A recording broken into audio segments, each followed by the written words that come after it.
Hello, welcome to the October 28th, 2025 Club Cubase livestream. My name is Greg Undo, and I'm the host of the livestream today. If you have not attended a livestream before, how it works is we can ask questions in the live chat field or simply send questions in advance to clubcubase@steinberg.de.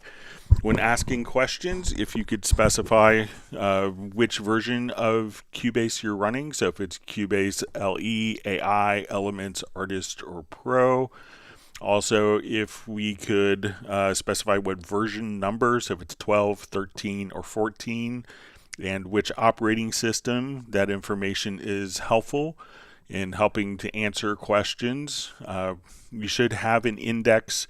And also, as we get on with the live stream, we may soon I may not be able to answer questions in kind of a real-time manner. We will go through all the questions chronologically as asked, but I may be 20 to 30 minutes behind the live chat. So if we could avoid asking the same question and repeating the same questions over and over again, that would be appreciated. Also, we should have an index of all of the topics that are discussed in today's live stream pinned to the top of the comments field. And we could refer to that with timestamps. And if you wanted to search for topics that have been covered in previous live streams, you can go to cubaseindex.com. And we want to thank Jan from Stockholm for creating that site. There's, I think, about 42,000 topics that you could search through. And that will take you to different live streams in different years so that you can find quick solutions. It'll navigate you directly to a spot within the live stream. We have two people that serve as moderators, Jazz Dude and Agent K. So they're not Steinberg employees. They just really do this to make it a better community experience. And we want to give special thanks to them.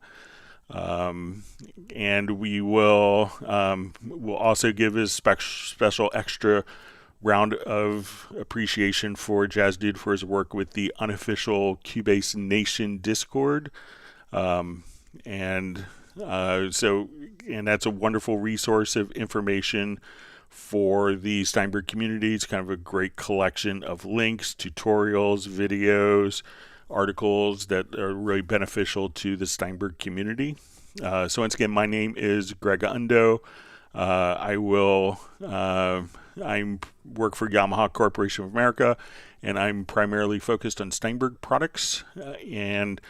I'm presenting today from outside in the United States, from outside Washington, D.C. area in Alexandria, Virginia. And if you're watching this live or if you're watching afterwards, please feel free to introduce yourself and tell us where you're from. One quick programming note. This upcoming week, I know we have the live streams next week starting in November. In the United States, we're doing our daylight saving time change. So just a heads up to people. I know different countries will change their clocks for the seasons at different times. So I just want to give a heads up to everyone that we may be an hour off because of daylight saving times, the time change for going into fall. So everyone, just for next, it may be an hour different depending upon the country where you live. Also on Friday will be the last live stream of the month. So that generally means what we do is a 2-hour live stream, and then we'll have a Zoom social meetup, and it's a great time for people to meet each other and actually kind of go over different topics and get to know each other outside of the live stream. But it's always fascinating. So we look forward to meeting some new live stream attendees on that. And with that, we will go ahead and get started.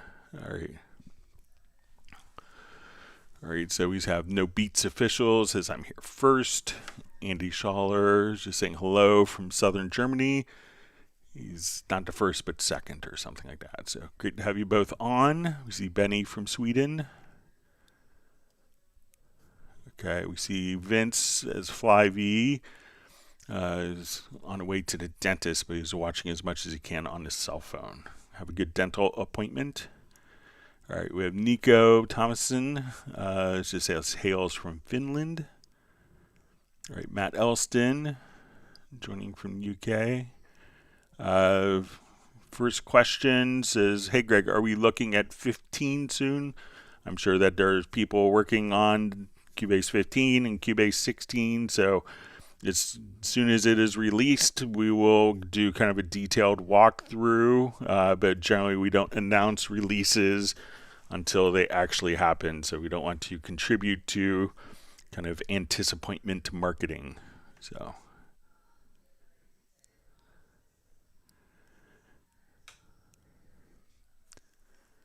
okay, so we see from a question from 3am says, can you show how you can create a score? I have aftermarket sample and it won't show. So I'm not sure if you're trying to create a score from an audio file or if you're trying to create a score from MIDI.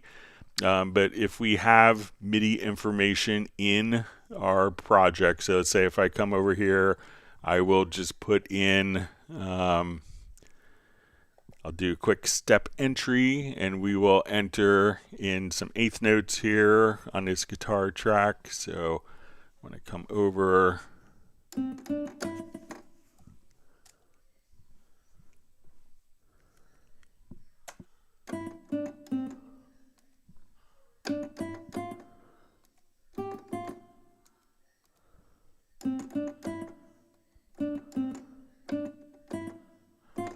and now if I just want to take my MIDI notes, we can hit Control or Command R, or go to your score menu, and now you could see our notes in the score editor. We could also just come over here if we wanted to put notes in. We could say, okay, I want to put a quarter note in. I could just, and if I now want to put in eighth notes,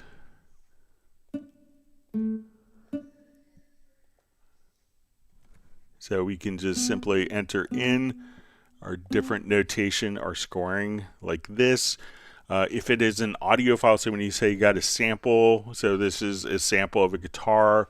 So if we kind of just play this particular sample, we can.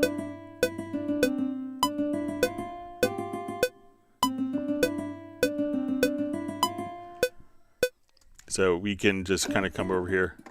We have a little delay effect on there on a particular sound, but you know, if you're scoring, if it's an audio file, you don't really score an audio file. The notation is going to take MIDI tracks here. So we have MIDI data, and then we could come over here, go to your score menu and choose to open score editor. And then you could see everything in your score that you could print out. You could add lyrics, do guitar tablature, all sorts of great stuff that you're able to do. So let me know if it's a sample that you're working with. If it's a sample like a cello sample, it would need to be played back through an instrument, something like Halion Sonic, other samplers, and then you can just simply take the MIDI data that's being sent out to that instrument that's triggering the sample, and then, you know, take that MIDI data and look at it in your score editor, like so.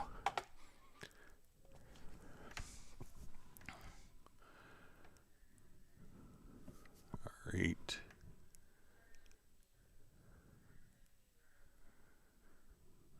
And it also, you say I have an aftermarket sample and it won't show. If you just let us know what the sample is or if it's an instrument. All right, wonderful to see Michael Pierce on from Grand Chapel Studios in England. Wishing everyone is safe and a great week. And it says Europe has officially time traveled in relation to the U.S. All right, so I think we are going on Sunday, this upcoming Sunday. So not sure if it's changed over in Europe. So.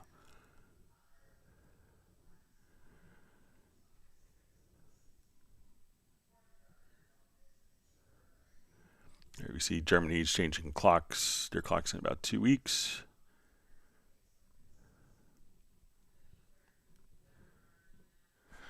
Okay, Andy Schaller just says, hi, after upgrading from Cubase 13 Pro to 14.04 Windows 11, all project templates are missing. I did a rescan in a media bay without success. How do I get all the project templates back in the media bay?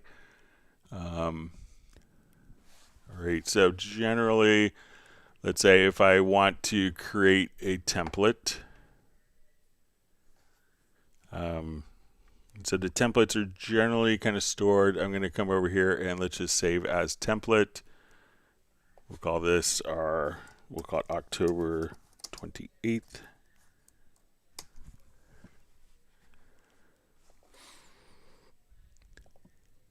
Okay, so now I'm just going to create a new template. When I go to my hub, we'll go to our new project. So here we could see kind of like the path where templates are stored to. And if we right click, we could just say reveal in Finder. So make sure that you see your particular templates should, I believe, all kind of go into particular folders, but I'm sorry, let's come over here to my templates that I just made. Sorry, I just did a recent projects. Sorry for the confusion on that. So let's say October 28th.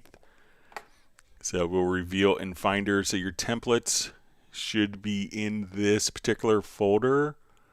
So if you kind of know what your templates were named, so if we wanted to look at this particular folder, so kind of if you make a new template, that will save into the templates folder.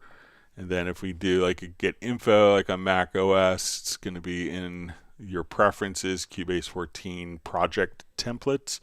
So see if you go there, and if you wanted to see, it may be different if you're on Windows. But if you go to your application data folder, we could come over here, go to library and preferences to Cubase 14 or your application data folder. And then here's all of the project templates are going to be stored in this particular file, in that folder right there. So see if your templates are there. I don't think Cubase would delete them, but you may just have to so see if those templates are there, then you could open a template and resave it if necessary. Sorry it happened to you, Andy. All right, great to see Rick France checking in from Pacific Northwest, United States. Great to see Michael Teams from Weatherford, Texas. Says the north wind is blowing and temperatures are dropping.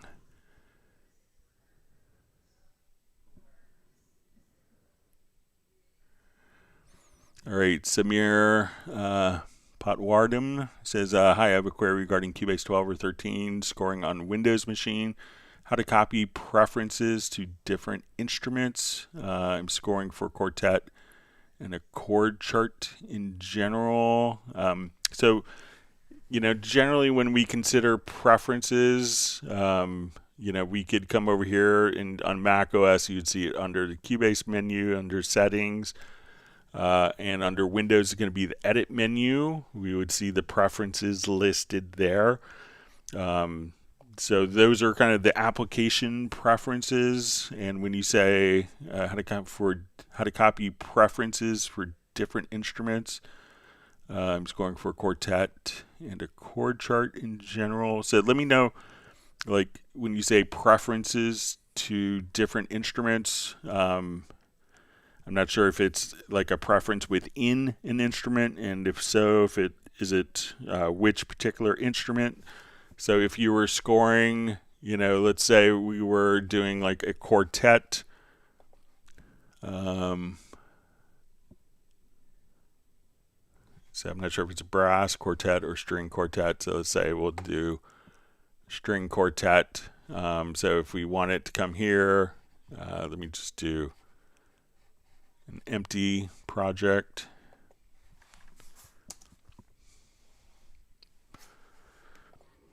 So if I wanted to add an instrument track, so I'll just add, let's say, for Halion Sonics. All All right, and we'll say, okay, I want this to be violin 1, violin 2, viola, cello. So if you hit the tab key, you can just navigate. And at this point, I could just say, okay, on this instance, we will come over and say we want to go to load up a particular sound. So say I'll find Iconica Sketch, which is included with Cubase. We'll say, okay, here's violin 1. We'll open up and do the same here for violin 2.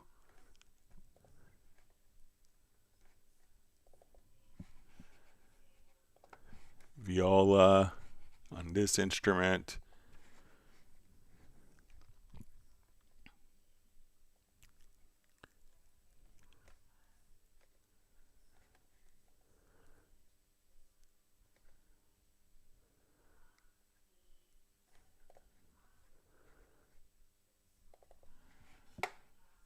And let's say our last instrument, we'll make it cello.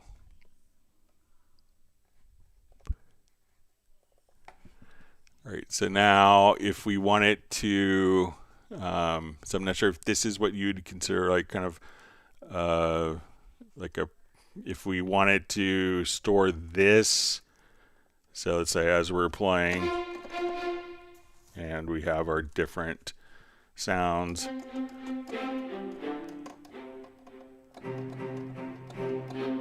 And if I wanted to always store this, so say you had score for quartet and a chord chart. So if we wanted this, let's add a chord track.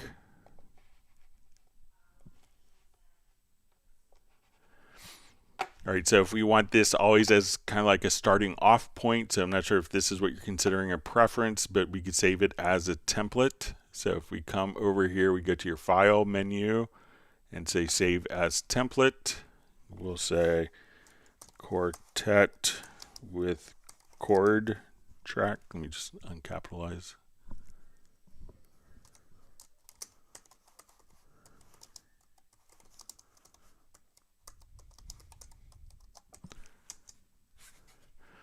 And now when I want to simply go to a new project, we'll close this. And we'll say we go to new project. We'll go to more and we can see our templates. And we'll say, okay, here's our quartet with chord track. Now we're prompted to save a folder where we want the project to be saved to. We'll activate. And now all of our particular voices, everything is automatically preserved kind of as a preset. So if that's what you kind of consider a preference, once you have it set up, just go to File, Save as Template. And then when you go to start a new project, this will open up the hub, click on the more, and then you could select that particular template and get started right from there. So let me know if that's kind of what you're up to and doing. All right. And thanks for joining us on the live stream.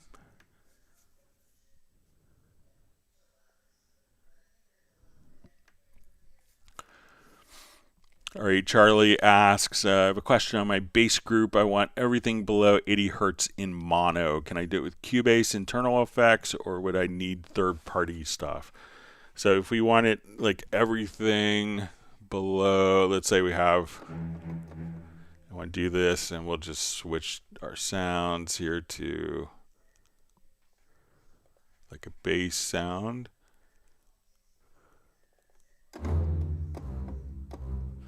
All right, so what we could do is there will be an imager plugin. So let's say if I come here,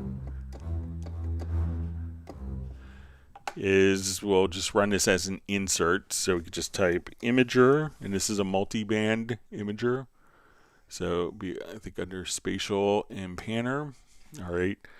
So once we have this set up, so we could just say, okay, I want my low frequencies, and we could solo those. So say, okay, I want those frequencies to be mono. So at this point, instead of having these wide, I would just make those particular frequencies mono. So take the width control, and we could say, okay, below 80 hertz, and you could just say, okay, right here, we'll say everything below 80 hertz now will automatically be mono. So just come over here. We don't have to, all you have to do is just grab the imager plugin, set the frequency cutoff point, and then you could just change the width there. So even if I want to take like this frequency range here and make that all very mono.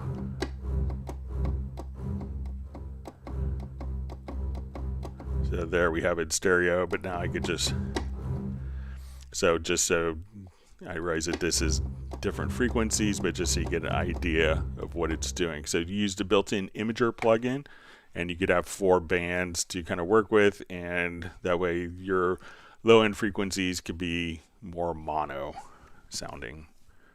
So let me know if that's helpful for you, Charlie. Thanks for being on the live stream. Always wonderful to see Sable Winters on from Bay Area, California. Macon is just saying hello. Thanks for joining and being part of the community today.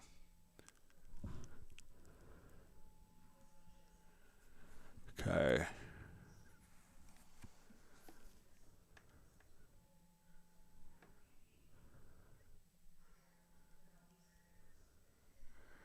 Okay, reading through comments. All right.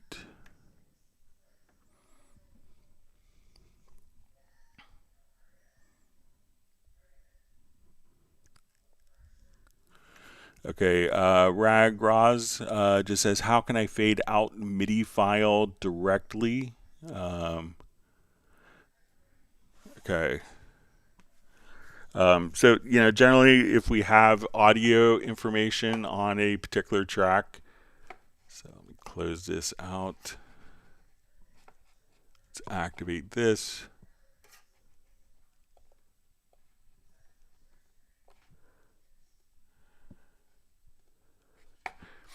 Okay, so when let's say I have a MIDI information here going into, so let's go ahead and just listen to it.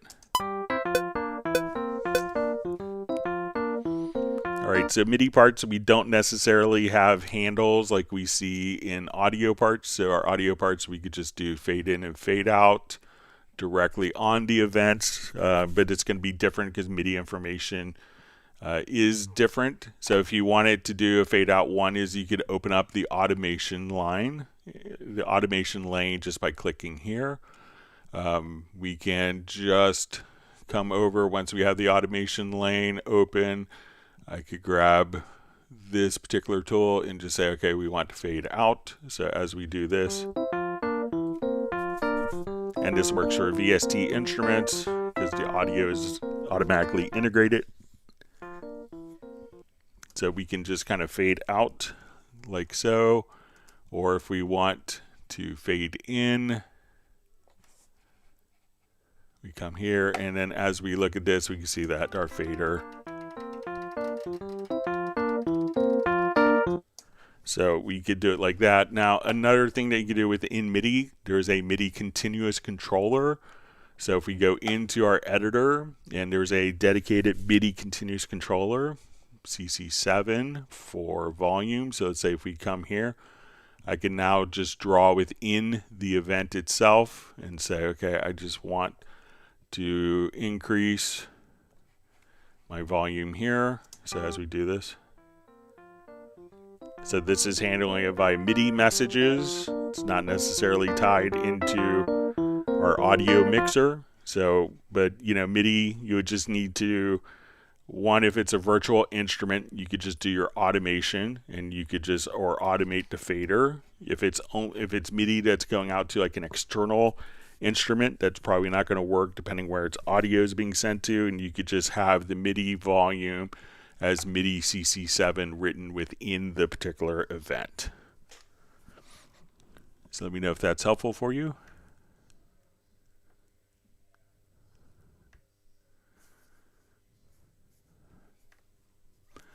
All right, so we see from 3 a.m. let me see, just to make sure that this is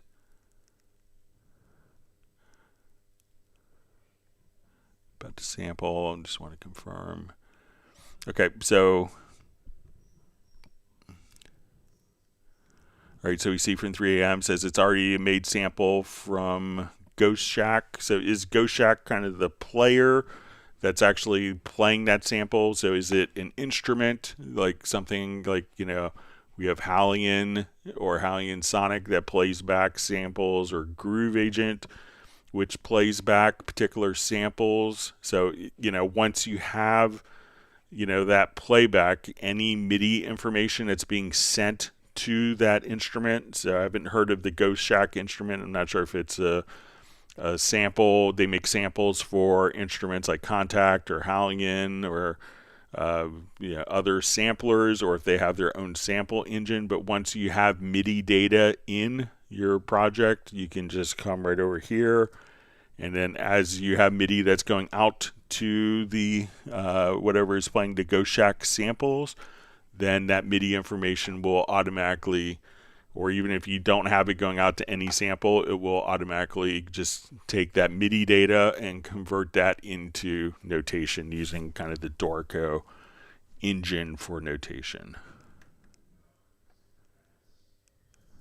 All right, so we see Michael Teams is granted Michael Pierce 1 gallon of chocolate cinnamon crunch ice cream.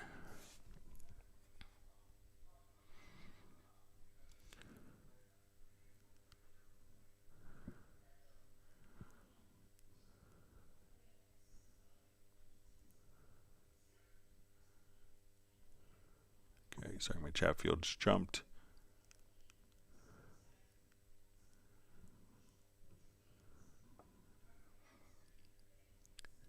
All right, Sable Winters has received 1 gallon of Black Forest cake ice cream. Jazz Dude has received 1 gallon of lemon meringue ice cream. Mark Winslow is saying aloha from Honolulu. We see Benny joining from Sweden. Says they've set the clocks back 1 hour. So we're going through it in the United States this upcoming Sunday. So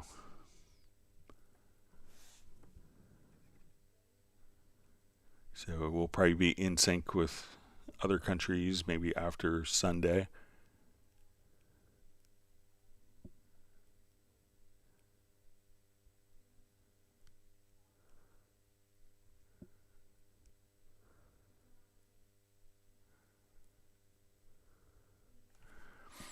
All right, so we see from Samir, just says, even I face this issue. I installed Cubase 14. There are no templates visible on the main dial box. So generally, you know, there are, you know, so we come over here, let's do a new project. So you have like the recent, but you should have templates for scoring, production, mastering, and the more would be kind of user templates.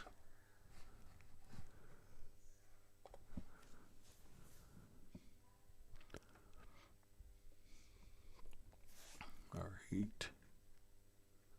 See, Andy Schaller just says, thanks, Greg. All right.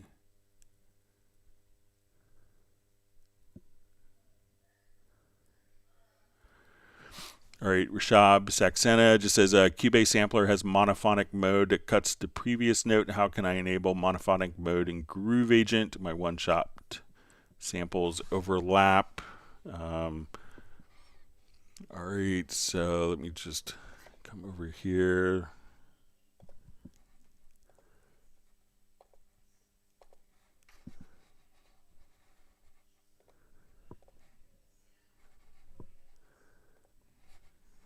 So I think that we could place these into like a group. So let's say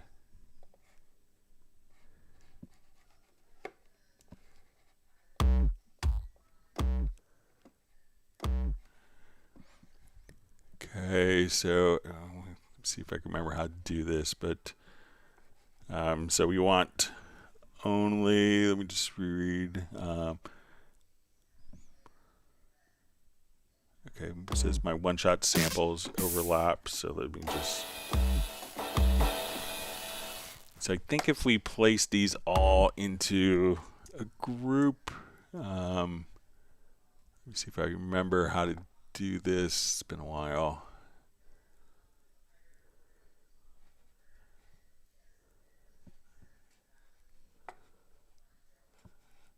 Let's just try one other.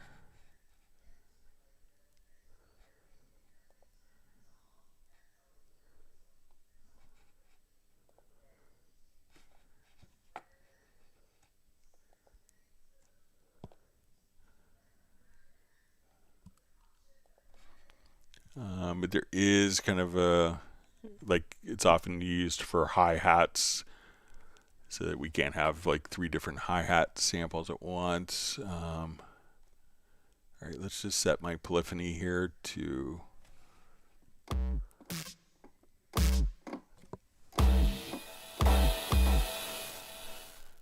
I'm just trying to remember where this is, sorry.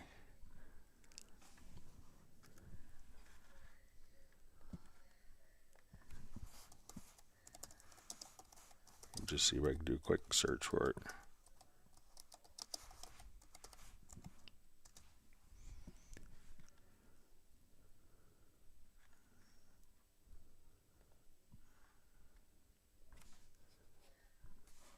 It's often called like a choke group for hi-hats.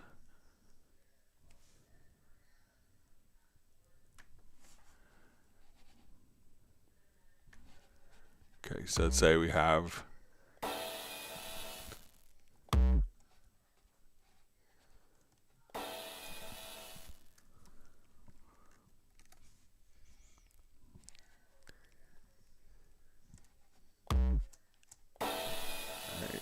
see if I could.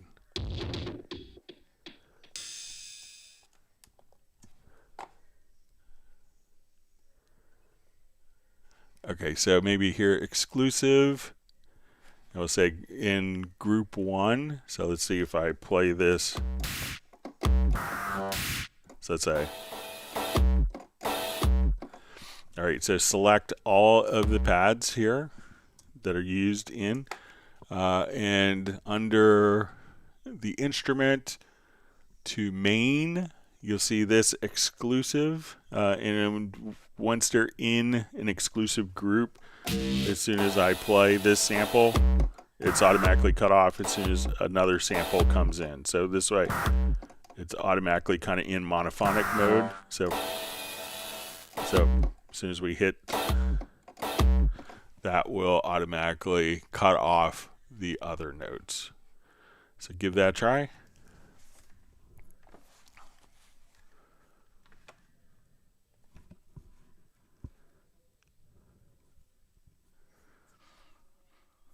All right, Michael Teams has granted my family and myself 1 gallon of Rocky Road ice cream. Says thanks for this great resource. Every time I learn so much. So thanks for being such a loyal attendee and such a wonderful member of the community. Great to see Razel Zamini checking in from Denmark.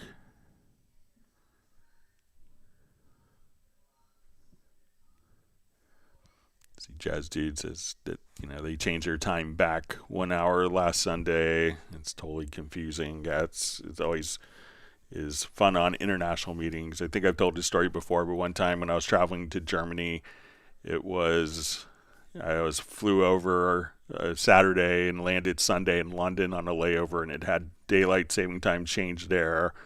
When I left the following Sunday morning to return home, it changed time in Germany.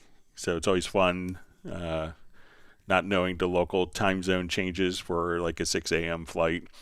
And then the week after I got back, I had daylight saving times again in the United States. So when we have international meetings, people are often an hour off around this time of year.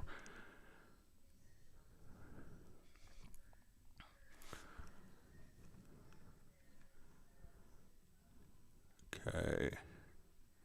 Great to see Tim Weinheimer on from Mission Viejo, California.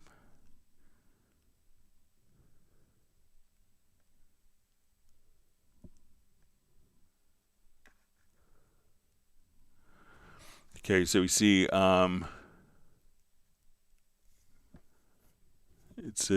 says from Samir, it says It says, like, from violin to viola and other instruments, if I set a particular alignment and font settings, I had to do the entire process. For all other string instruments, some ways when I opened the same session on a different computer, I had to do from scratch. So let's just go back to... So I'm not sure, you know, when you said it was a preference, but let's say if I come here, I'll just do...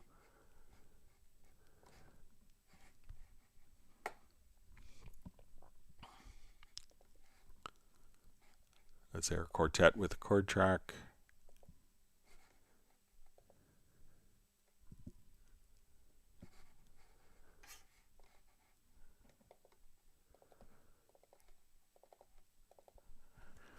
Okay, it says from violin, viola, and other instruments, I set a particular alignment and font settings. I had to do the entire process for all other string instruments. So is it within the particular score editor?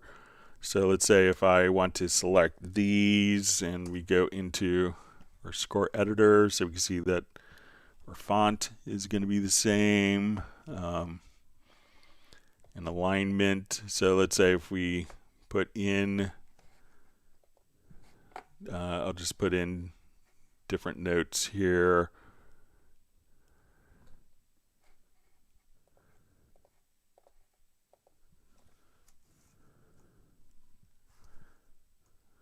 All right, let me just...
All right, so let's say we have these entered in our score. If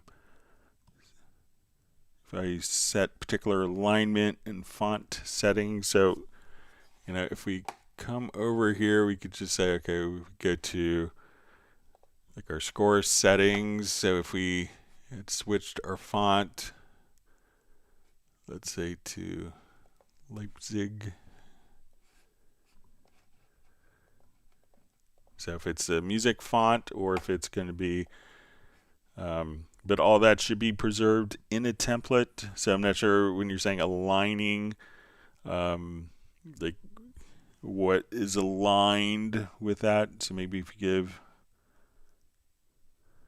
it says some ways when I opened the same session on a different computer, I had to do everything from scratch.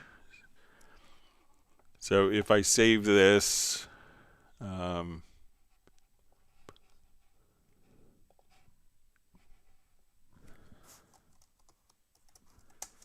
yeah, I mean, generally everything is, you know, that I know it's the same computer, but let's just go open the recent projects.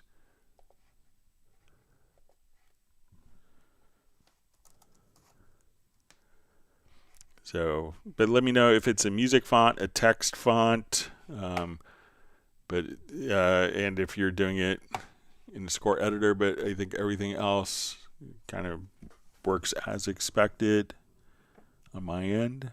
All right, so we see John Costigan checking in from Chile, Kenosha, Wisconsin. Thanks for joining us today. Pastoral Apologetics is proudly representing Southeast Texas. Steve Leeds is sending greetings from Berkeley, California.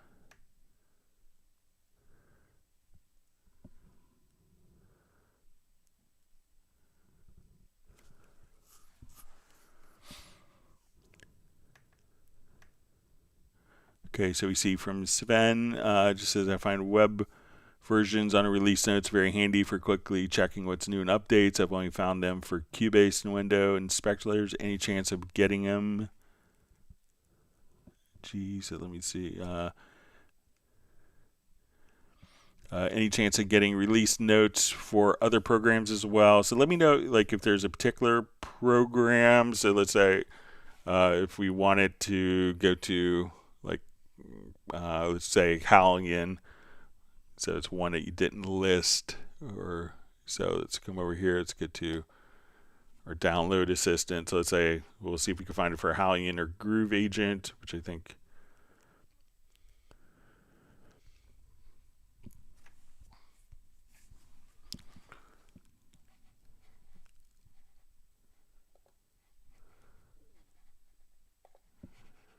Okay, so I'm just gonna come over here. So let's say.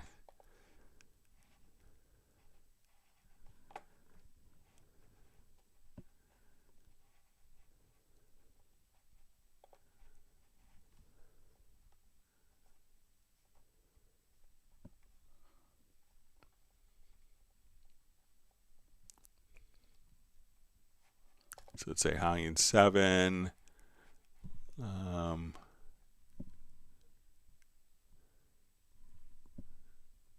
So we see version history here, so we could just download that, open it up. So let's see, for Groove Agent, I think there's a Groove Agent 5, so we see the version history here with directly within the download assistant. So let me know if there's a particular program that you're not seeing, but a lot of times you could download them in the particular in the Steinberg download assistant as well, Sven. So if there's a particular one you're looking for, I can see if I could find it for you.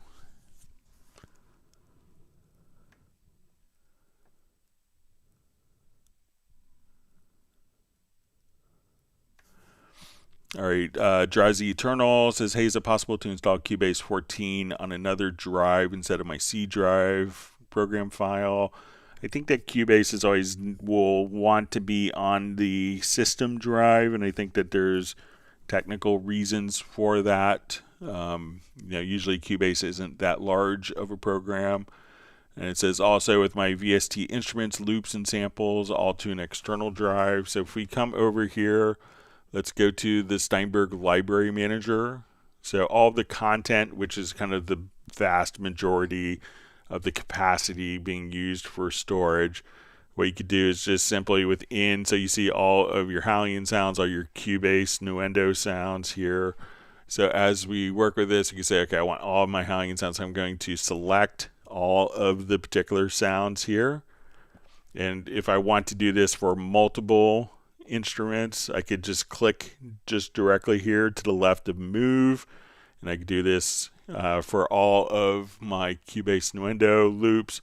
And now when I click on move, it's going to prompt us with the file dialog box. We choose where we want all of the internal samples, all the Halion, all the Groove Agent content, whatever we've selected, and we can move all that to a separate drive without any consequences, and Cubase and Groove Agent, Halion, and other instruments will automatically keep the link to the particular files. So I would always leave the application installed on the system drive and move the content, if you need space, to an external drive using the library manager.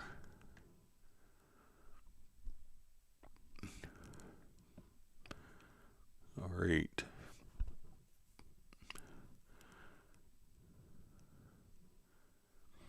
Okay, Dan X Music says, how to lock the start of audio events to a particular grid. So if we change the tempo, it starts at the same position. Okay. All right, so there's, and Let me just come over here. All right, so, and this will be the same if it's going to be audio or MIDI information. So let me just throw an audio, I'll add a couple audio tracks here.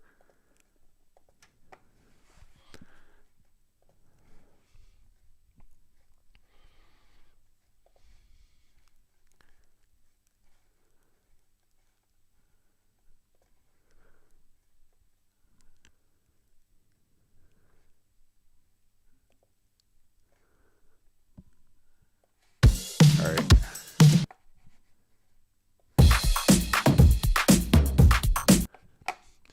Okay, so there's two different types of track classifications. So I'm going to come over here.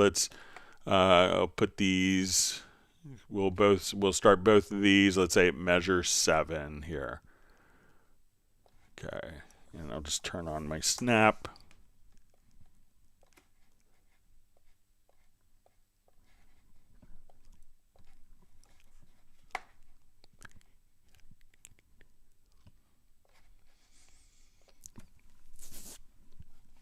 Okay, so we have two different types of kind of time types for particular tracks. We have musical and linear. So I'm going to set this top one to musical, and when we see a clock, we could set this to linear. Now, what musical means is that when there's a tempo change, that the position, the start position of the particular note will stay at its musical value. So we could just so as we work with that particular note, as we change the tempo on that particular event, if it's in musical mode, that will, as I change the tempo in general, that track will stay at that particular bar in beat position. So I'm going to add a tempo track here, or a ruler track, just so we could see this. Okay, and I'm going to set the ruler to seconds. Okay, so you can see that we are starting this at measure 7, and we're at 12 seconds. All right, so we're at 120 beats a minute. So I'm going to slow the tempo down of this track. So this will stay. So this track is in musical time base. This track is in linear time base. So linear time base means that this particular track is going to stay at its time position regardless of tempo. And a musical time base for a track will stay at its musical position. So watch when I change my tempo from 120, and let's go ahead and we'll just slow this down to 100 beats a minute. We can see that this track that's in musical mode is staying at bar 7, but it went from starting at 12 seconds to 14.4 seconds. So musical mode sticks to the musical grid, linear mode sticks to the time grid. So we look at the start of this particular event here, and we zoom in because this is in linear mode. And again, we see like this little clock when we select the track that this event starts at, and we look at our time here, 12 seconds. So regardless of what the tempo is, if we change the tempo, this tracks that are in linear mode will stay at its time position. Tracks that are in musical mode will stay at its bar and beat position when our tempo changes. So let me know if that's helpful for you.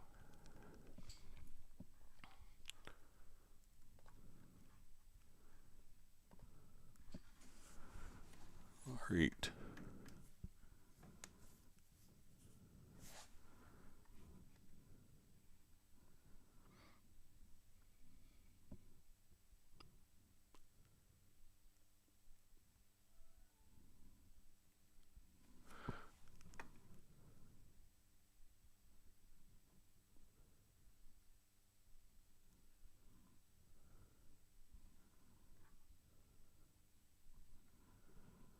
Okay.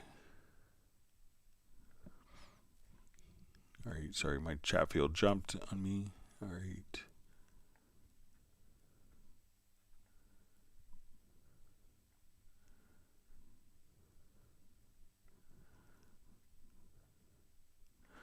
Okay, so you see from 3 a.m. says I'm using a piano loop that was already made. It has no MIDI for scoring. So generally, you don't really. There are some tools which can, extract the MIDI from an audio loop. Most of them are kind of not the best quality, but generally, you could think that you're going to have to do a conversion status. We could do it for monophonic audio parts reliably.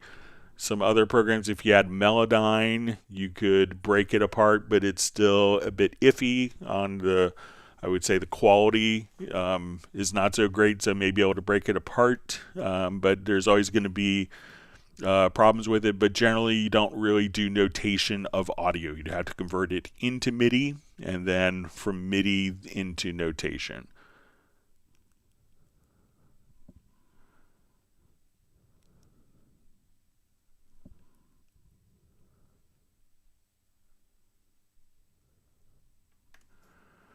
All right, so Samir just says, hey, thank you for answering my question. However, I would like to know particular in the score editor how to have similar alignment and font settings in different tracks, clips, and share with second. So alignment is going to be really determined on what notes are actually, the same project should translate over. So if we look at our project here, if we have, we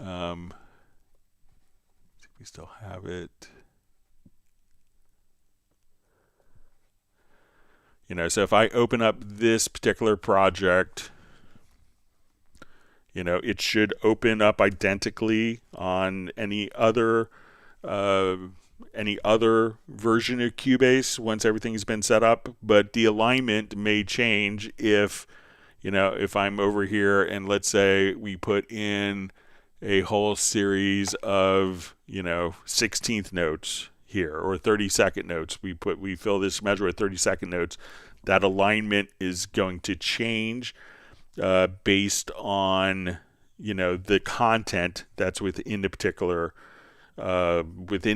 parts. So we can't necessarily always have the same exact alignment if the rhythmic characteristics of each project are significantly different. So if you have whole notes versus 32-32nd notes in a measure, the whole notes can take less space than fitting 32 notes into one measure. So, but having this project should open identically on any other Cubase version, but the alignment may not carry over. If you put text and the text are assigned to notes, and because of the density of the notes, that text may not show up in the same exact spot. So it's going to depend upon the musical parts that are within the score. But let me know again if I'm misunderstanding, and if you have a project that you want to share with me and take a screenshot of what it looks like on your system. I can see if it opens up identically on my system. You could email it to me at clubcubase@steinberg.de.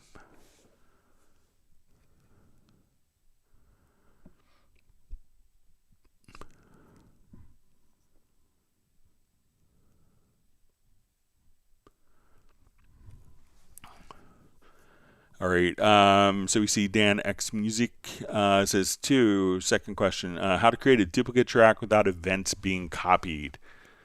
Okay, so let's say I want to duplicate a track. I think there's a built-in macro that does this. So try going to edit to macros, and we can say duplicate selected tracks without data.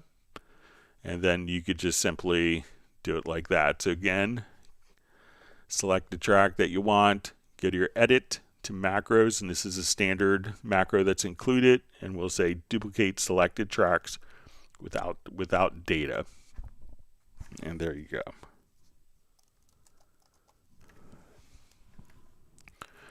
All right, so we see a question from Benny.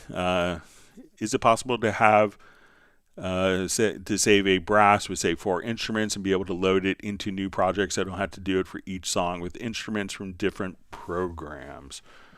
Okay, so let's just do a new project here.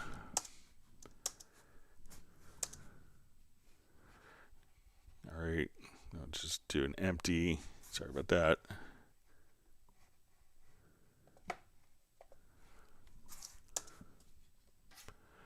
All right, so I want to have 4 different brass instruments and recall them. So I think we could do this with a standard track preset, like a multi-track preset. So let's say I want this to be retro log.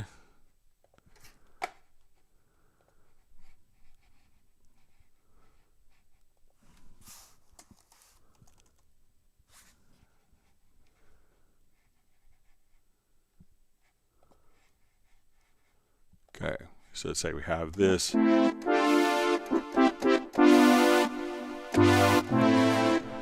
I want to layer that with, let's say, an instrument. Let's do a Halion sonic instrument. I want this to be more kind of traditional orchestra. So let's come over to Iconica. We'll do the ensembles. All right, so let's say we want to do brass full ensemble. All right, so now we play this.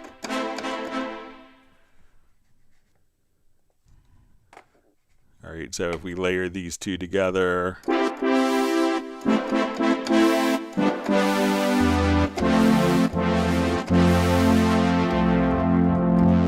And let's add another instrument.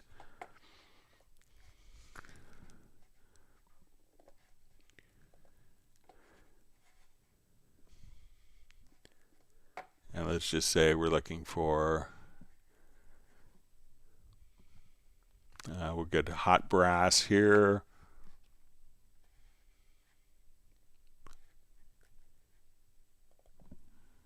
All right,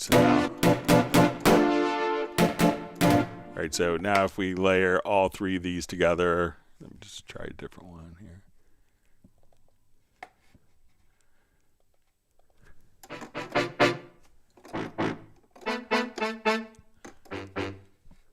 I'll take off the. Have that layered with,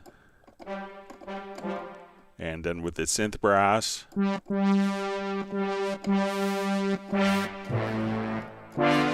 right, so if we want to save all of these together as a preset, so I think we could just come over here. Let's select these 3. Let's come over, let's save a track preset. We'll call it Benny Brass. Hit OK. Okay, so now I want to, we'll remove these particular tracks. Let's go to my user presets. We'll say track presets, multi. Let's see if it's gonna.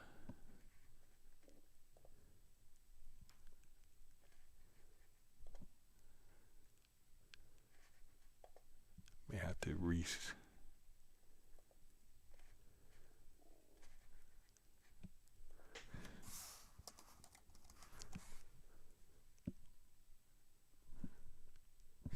let me just see, I may have to refresh it, but once we save that, let me just get in my media bay here quick.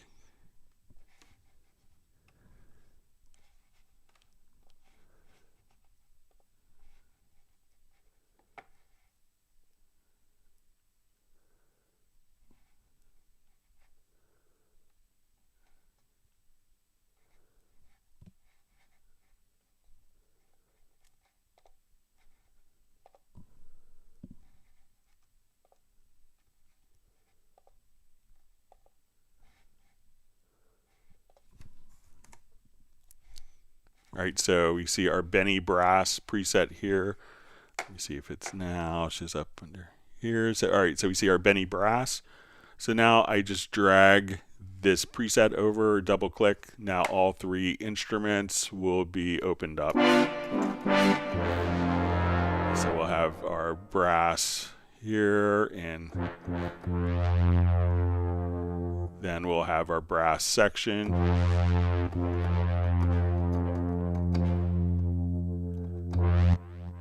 And then we could add our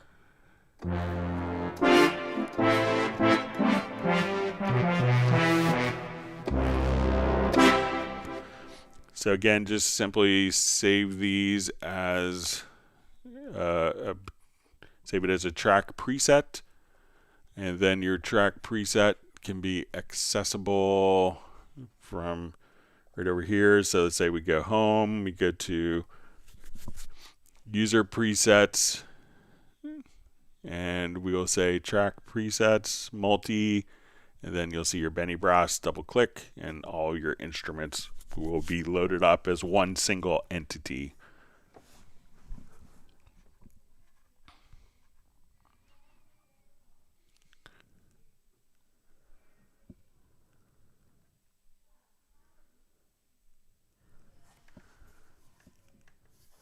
All right, Flyv asks, is having the UR22 Mark II going to use effects like the ones that come with the UR22C on a Cubase app standalone? So I believe that the UR22 Mark II, if memory serves me correct, didn't have onboard DSP, but the UR22C did. So, I don't think that there's going to be any effects like we have in the UR22C and the UR22 Mark II. See, Jorge is just saying, interesting, here in Portugal we change the hour last Sunday. So yeah, it's different in different countries.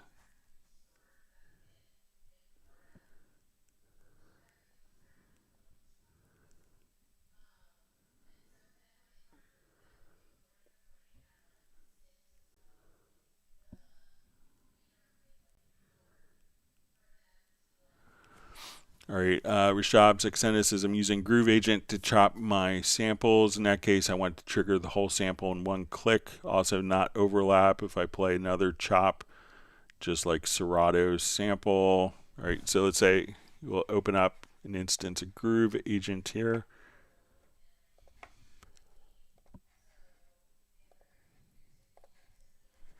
This would be the same in SE as well.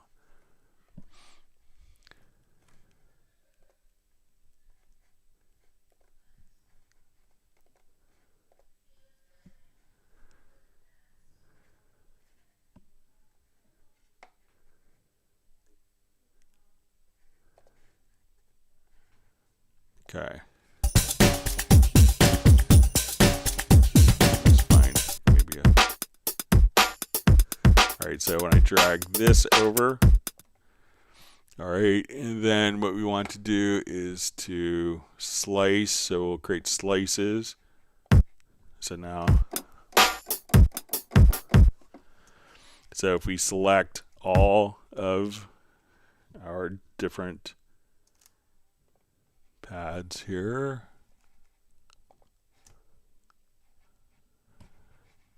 and now get to main, to exclusive one. So now we can't play more than one sound at a time. So we can see that each of the slices here will not overlap.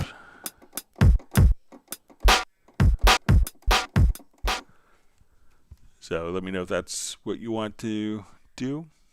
All right, wonderful to see Michael Marshall joining from Marshall, UK. So you see Sven asking, he says, what do you guys call different times here in Sweden? We call them winter time and summertime. So we always have daylight. In the US, we call it daylight saving times, and we don't. And everyone is confused as to if we're on daylight saving times or we're not on daylight saving times. So probably winter and summer times would be much easier to understand. But it's kind of very vague here, so we don't know if we're now on daylight saving time coming up in the US when we change our clocks, or if we're going off daylight saving time. Wintertime and summertime is much better.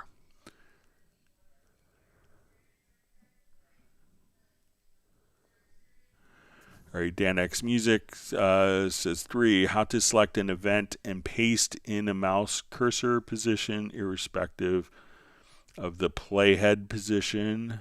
All right, so I think usually when we paste events, I'll just drag over a loop here.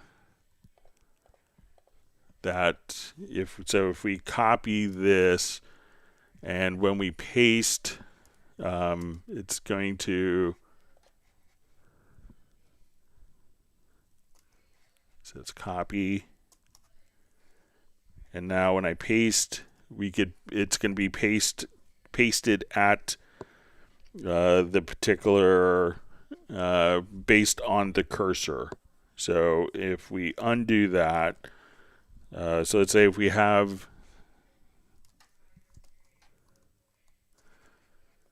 if this is kind of the original location, I could come over here, I could copy, and then if I hit Alt or Option plus V, if we record, let's say if we record something that has a timestamp in it, so let's say I record audio here,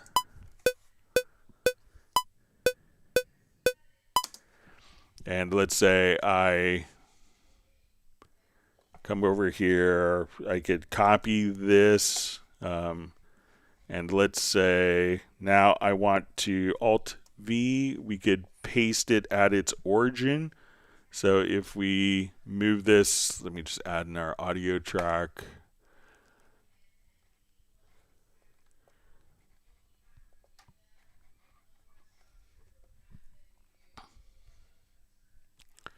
So let's say if I have this here, I could come over, and if my cursor, so I'm going to copy this, let's say my cursor is here, I go to a different track and we hit Alt V, that would automatically paste it into its original time position, regardless of where the cursor is.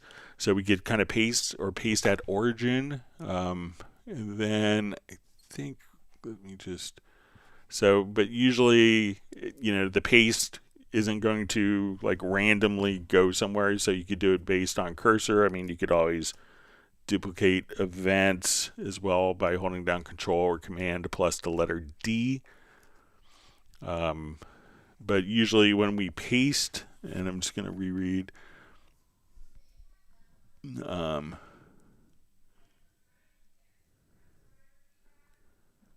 So we say paste to, okay. So you want to paste it to the mouse cursor position. So, like how, just where the cursor is. So if I copy this and then, we want to give it a destination to paste it to. But you could choose to do that as well. So, if you want to just kind of copy and paste, so you could have it to the cursor, but generally it's not just going to randomly paste it somewhere. There's kind of an intention of the destination of the particular position where it's going to be pasted to.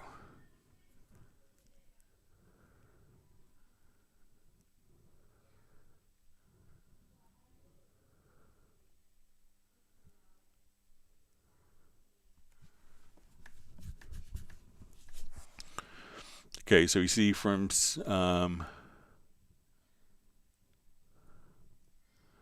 George. George saying to Andy Schaller, says he had to restart his computer a couple times and everything was back to usual. So we see Samir just says specifically with text font size and alignment in terms of height and bar count per line and separate scores per instrument, unlike how you show in Stack. It says Samir says, can I get in touch with you by email regarding this question? Yes, you can send me like a project if you want to send it to me at clubcubase@steinberg.de. Be happy to take a look. So this is really frustrating, time consuming. Maybe I'm missing something, or Dorco is better than the Cubase 12 score editor. I mean, Dorco is a dedicated notation program with Cubase 14. I think you mentioned that you have Cubase 12 and 13, but Cubase 14 is using kind of the Dorco engine. So, it's been kind of changed pretty significantly in 14. So, but if you want to send your file, please send it to clubcubase@steinberg.de. All right, we have Raw Justice Hip Hop checking in from Capitol Heights, Maryland.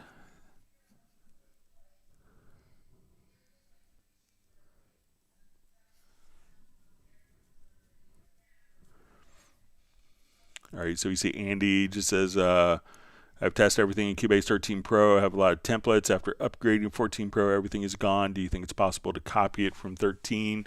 What I would try, Andy, is just go to your profile manager and come over here and try on Cubase 13. Go to your profile manager, export the profile, and then import that profile into 14. So you can save it somewhere in your computer, flash drive, like something like Dropbox or Google Drive, cloud service.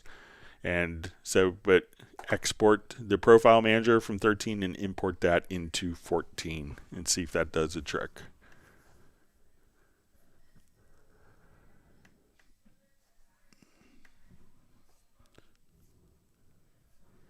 All right, see Rick from Whittier, California. It's 89 degrees, and he's working on his haunted house for Halloween.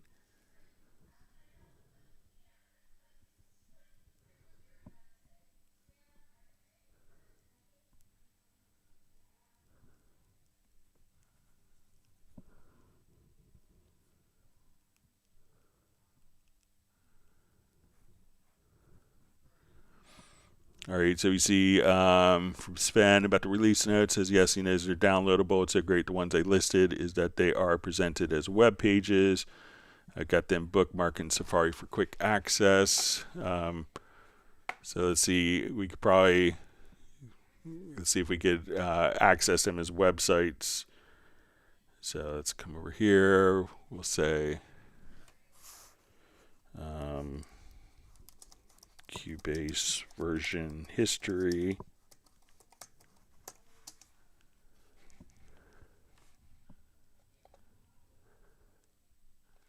So let's say we want to do like Halion version history.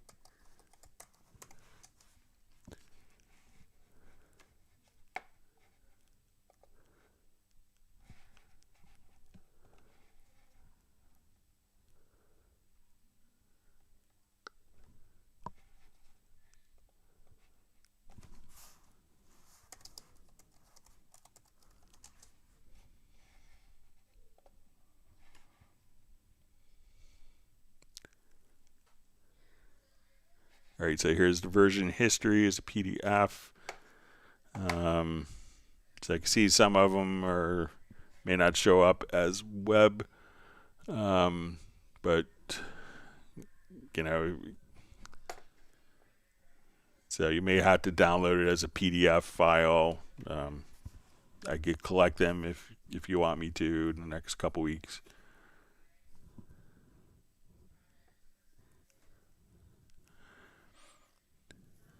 All right, so we see Drowsy Eternal says, thanks, Greg, for the VST transfer info. I also have one more question. When I play samples into Xtreme on Halion Sonic, is there a way to hear them playing? All right, so let's give it a shot. Usually you hear the samples kind of before you drop them in.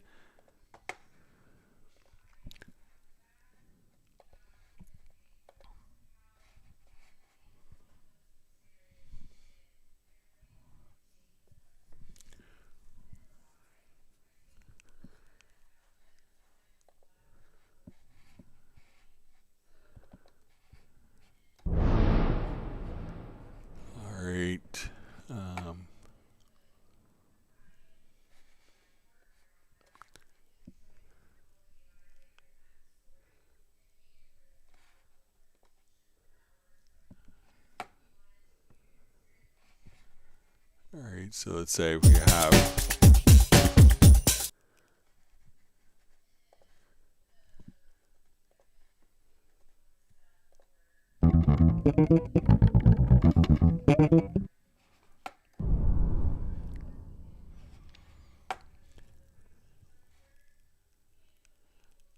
so I don't know way off the top of my head to do it, but I mean, can't you just audition like the particular sound before dropping it in, like in Media Bay? So let me just.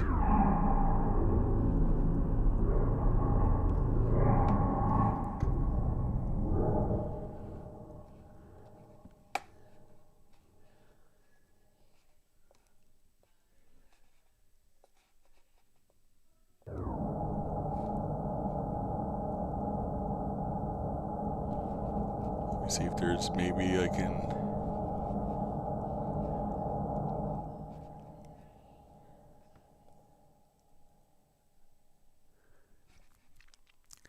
Yeah, I don't know. I could play around with it some more, but I think most people would kind of audition the samples here and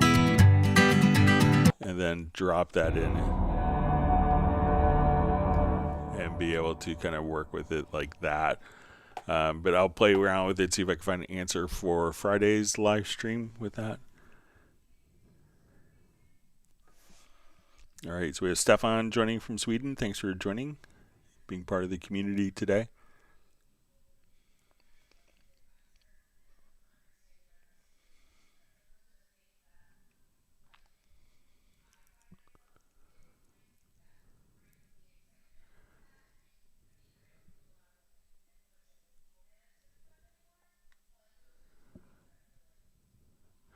All right, Music Magics says, is it possible to select a few notes and add slur through key commands within the score editor?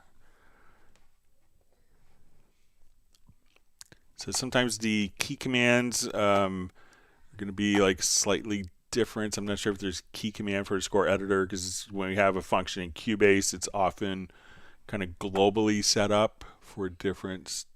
So let's say if I want to come here,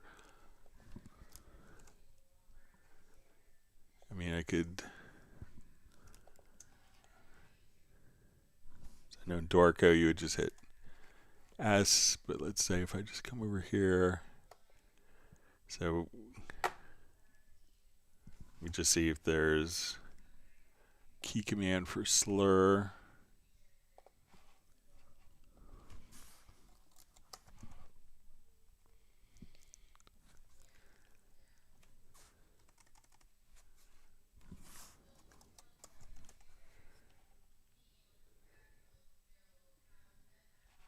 Yeah, so I don't think that there's a key command for it, but you could obviously just kind of come over here and select the particular notes here in the score editor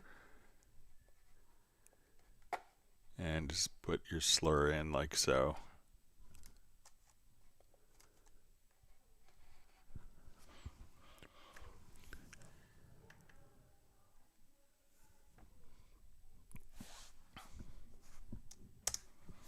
All right. Jazz Dude mentioning about the current promotion for Nuendo anniversary, 50% sales off, 50% off, it's ending soon. All right, Michael Teams has granted Tim Weinheimer 1 gallon of cordial cherry ice cream. What a pleasant sounding flavor. I like that flavor name. All right.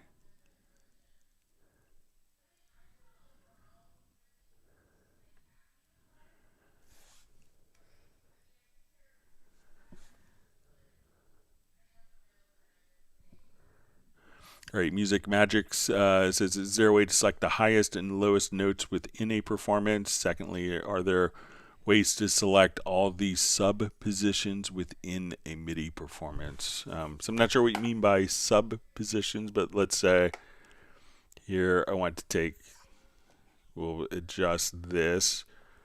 All right, so let's say we want to select in this performance here the highest notes. So I think we can do that in a logical editor. So let's go to MIDI. to our logical editor. So we want to select MIDI notes, and we're going to say their context variable, maybe we'll say equals highest pitch. So we come here, this should be the D sharp 3. So when I hit select, we can see that that is selected, and conversely, we could say the lowest pitch. So now we could just say, okay, we'll come right over here, select the lowest pitch, and we can see that our D sharp 2 here is selected. So once again, we want under the kind of the action, the filter condition, we want to select type is equal to notes, context variable, we want to equal the highest note or lowest note. Again, so secondly, if there are any ways to select all the sub positions within a MIDI performance. So let me know if you mean like sub as like rhythmically, or sub as in lower notes. Like if we say I want to select notes below, let's say G2. So we could do that with our logical editor as well. So we get to our logical editor. Let's say we want to select notes, and we'll say our subtype is going to be, let's say, less or equal to G2.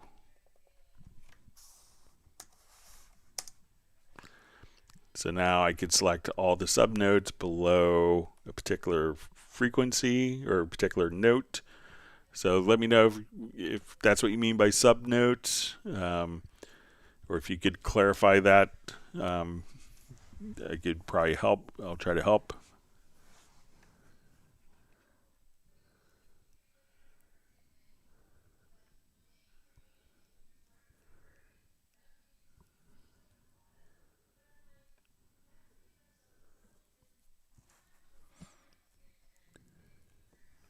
All right, we see yawns on daylight saving time hangover. So yeah, sorry, we'll be off. So we are, Jan, in case you didn't hear a discussion, we are in the U.S. changing our clocks next Sunday. So hopefully we'll be in sync next Sunday with Sweden, Germany, and other European countries. All right, Michael Teams is granted. Jan, 1 gallon of coconut almond ice cream.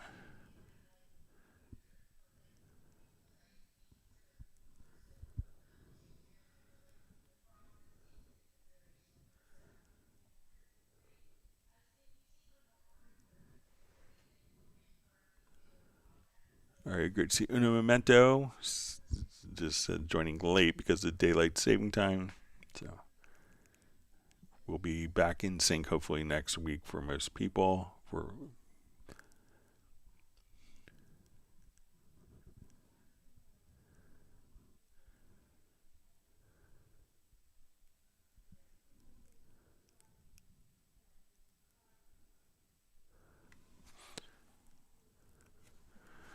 All right, Hans asks, delete overlaps if the audio is non-destructive, i.e. simply extend, drag to revert. How come it's not destructive with How come it's not non-destructive with MIDI? Thanks. All right, let's take a look. This Hans from London. Okay, so let's say we have some MIDI data here. Let me just copy this a couple times.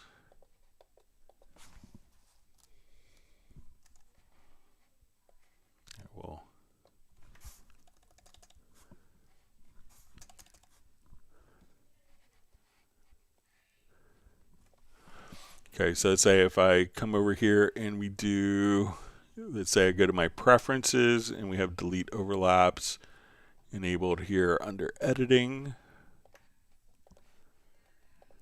Okay, so let's say if I drag this over, all right, so we see that all right, so that's with audio, it's going to be destructive, but let's see if because I think that we might be able to approach overlaps a little differently with MIDI. So let's say if I drag these two events over top of each other, and let's say if I come here to MIDI to functions, and let's say we want to delete overlaps mono.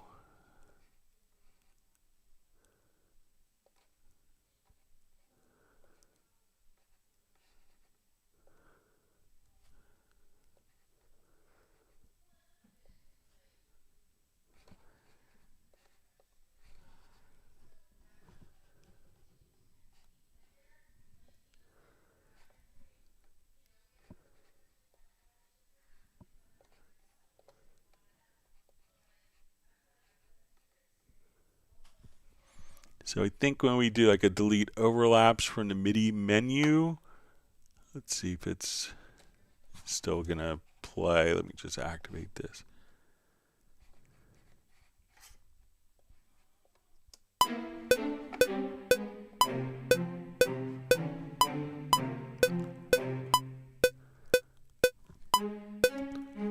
Alright, so this is the original part. Let's see if they're merged now.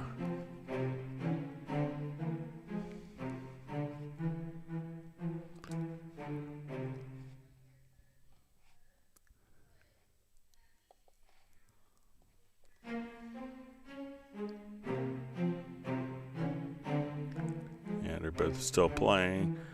So I'm not sure if there's a particular reasoning or thought why it's handled differently. I can see if I get some clarification, but it is. I think it may be like, when we're dealing with MIDI, having the ability to merge different parts together on top of each other, could be more of a practical thing rather than one audio voice that's playing just a single part. But I'm not sure, what the rationale is behind that design decision. But I can see if I get some clarity on it.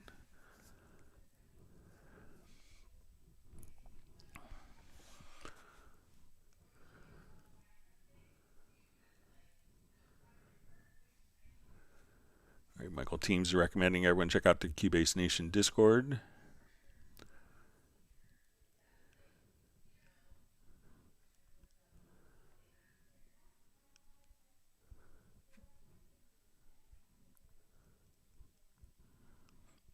Okay, sorry, my chat field jumped.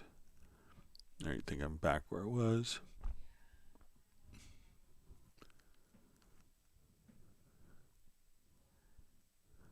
All right, we see Marvin Earl checking in from Rhode Island. Captain Energy Music on from Pennsylvania. Thanks for being part of the community today.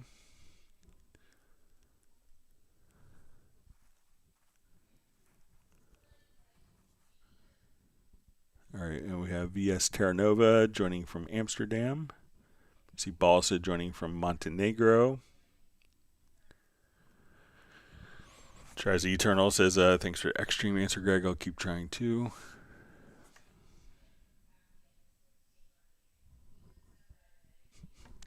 See, Michael Fierce says his car is now just 13 hours and 55 minutes out of time rather than 14 hours, 55 minutes. Yeah, my car doesn't say, like, go back 1 hour or, it says enable daylight saving times, turn daylight saving times off. And as an American, I don't know whether it's ever on or off. So.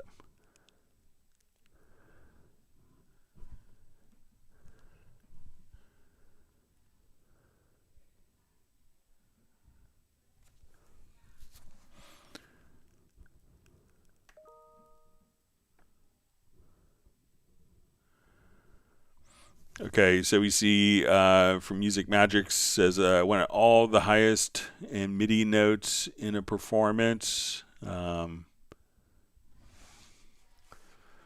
so let's come over here.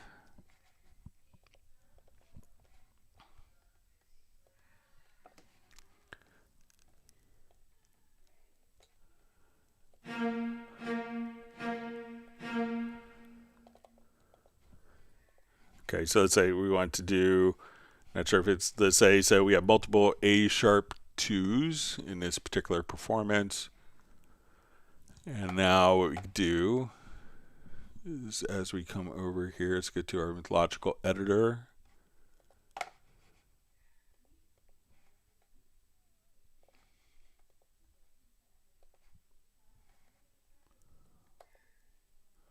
So then it's going to select the highest pitch in all of the performances, and if we want to do it for multiple, so let's say if I come here, I want to select,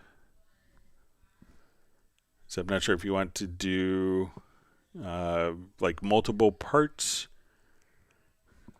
so I'm not sure if we could do that.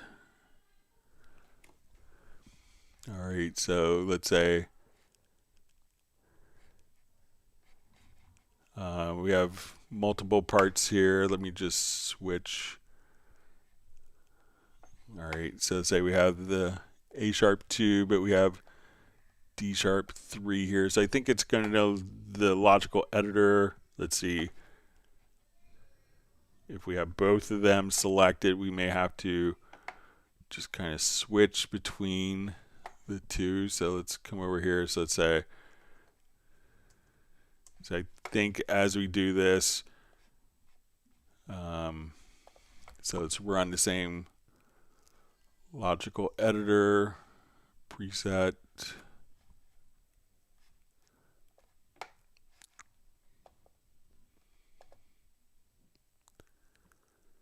All right, so that's going to select it in both of the individual tracks and not the highest. So that's going to be the highest ones in the selected performance, or the highest pitch within each particular part.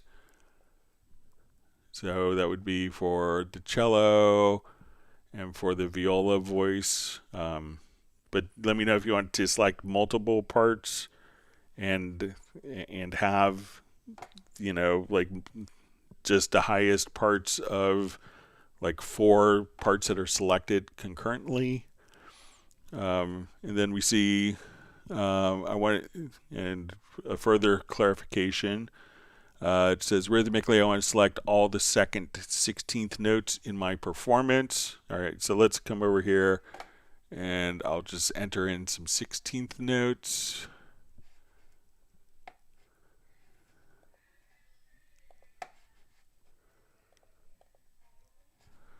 All right, so let's say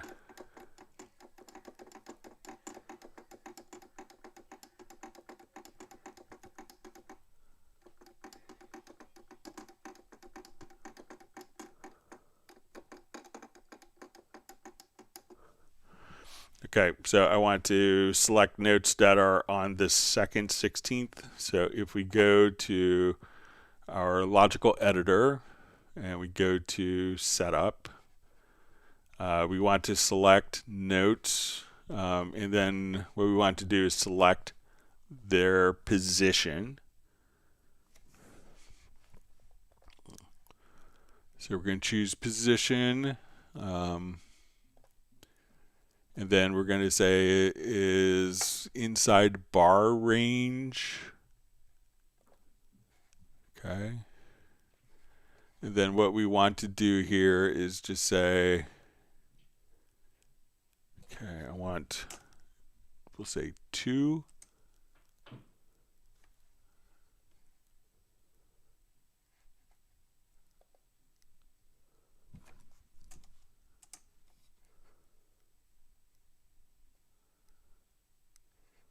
All right.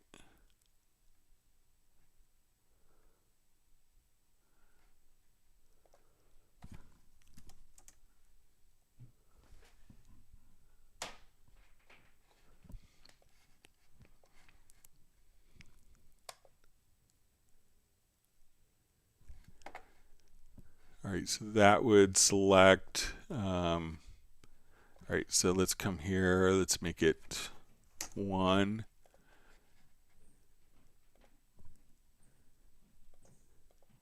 And 2. Okay, so when we see this, so we have a whole series of 16th note, so we want to select the second 16th note in the bar. So once we have that done, now the second 16th note of the bar is now selected. So we could come right over here and say we want to select notes. We wanted to do this within the position inside the bar range. And when we set this, we have kind of measure, beat, 16th note division. By default, Cubase will be 120 divisions per 16th note. That's user configurable. So we say we want to select the first 16th note through the second 16th note. And we could also do it on this little grid here. This is probably more accurate. So once we do that, we want to select, let me just make sure I got this right, all the second 16th positions in my performance. So now we have nothing selected here, so we want every second 16th note to be selected. So come over here, hit apply. And now every second 16th note will be selected here. So you can see there, and as we kind of scroll over, there as well. So let me know if that's kind of what you want it to do. Let me see from Music Magics.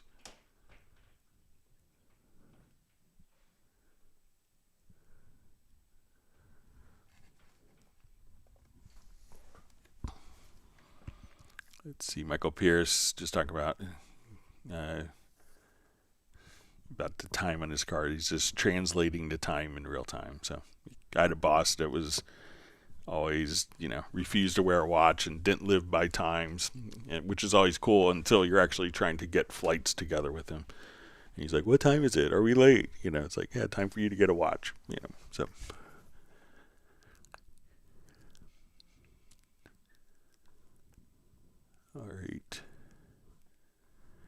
All right, so we see Gareth on. So I did get the email link to download. I haven't had a chance to download it. I'm getting ready for a trip. I'm leaving on early tomorrow.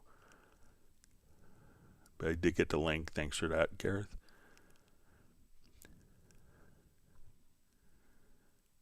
All right, we see Rajesh Hip Hop is on his way out to see the Bruce Springsteen biopic to deliver me from nowhere in about an hour. All right, so we see from Music Magics just says thank you. All right, let me jump over to a couple questions that were mailed in.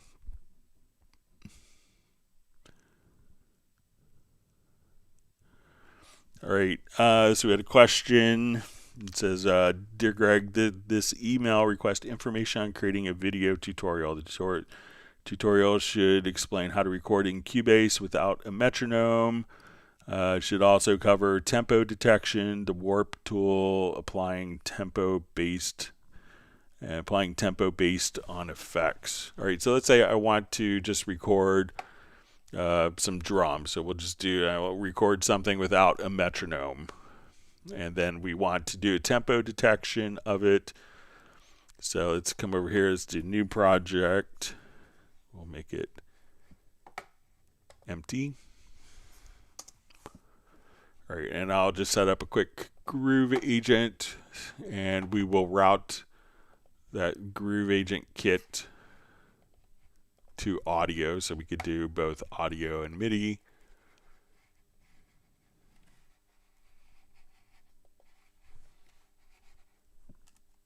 Sorry, my mouse disappeared on me.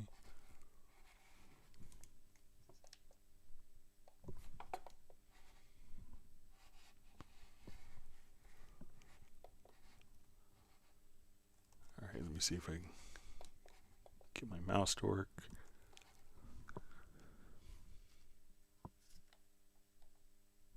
May have to plug in my mouse. Give me a second here.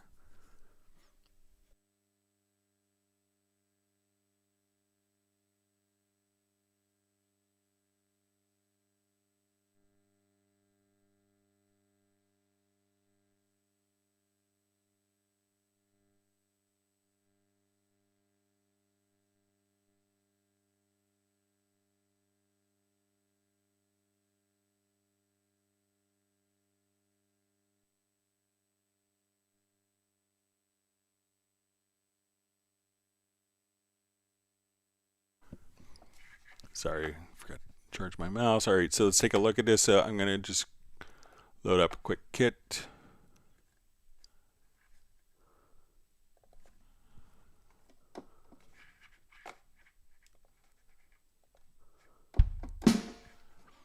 All right, so I'm going to open up, create an audio file.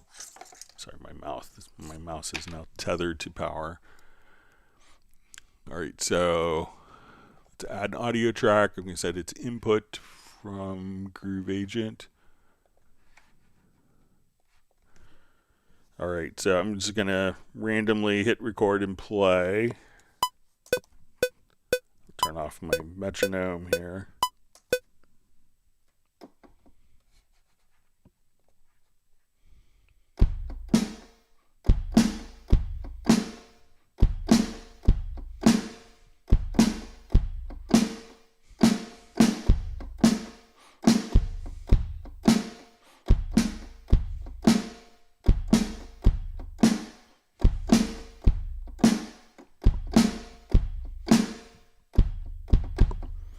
All right, so let's say if I now listen to this with the metronome, we'll see if this is in time.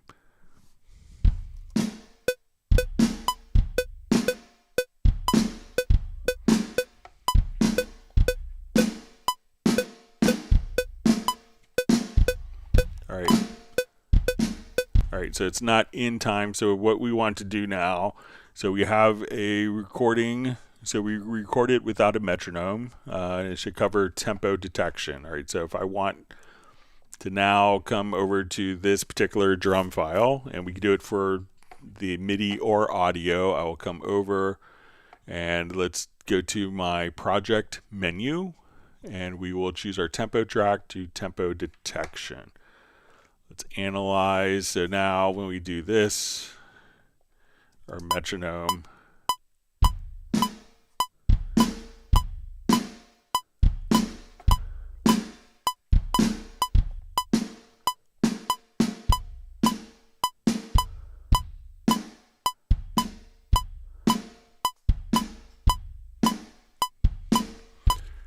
all right, so we can see that we've now done our tempo detection. I want to start my bar here.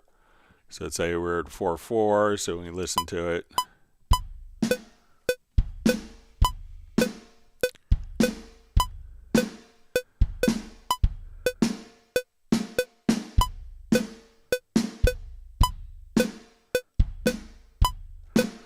all right, now it says we should also, let's say if we put in an audio file, it says, so we covered tempo detection and also like the warp tool. So let's say if we have a loop here, so I will just,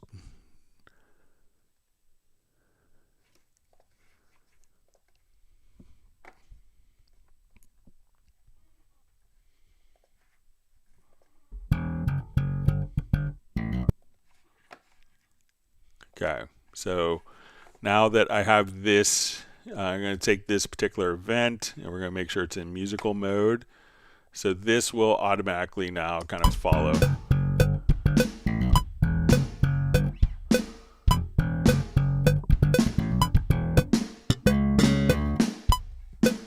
All right, and let's go ahead and duplicate that event. I hit the right key.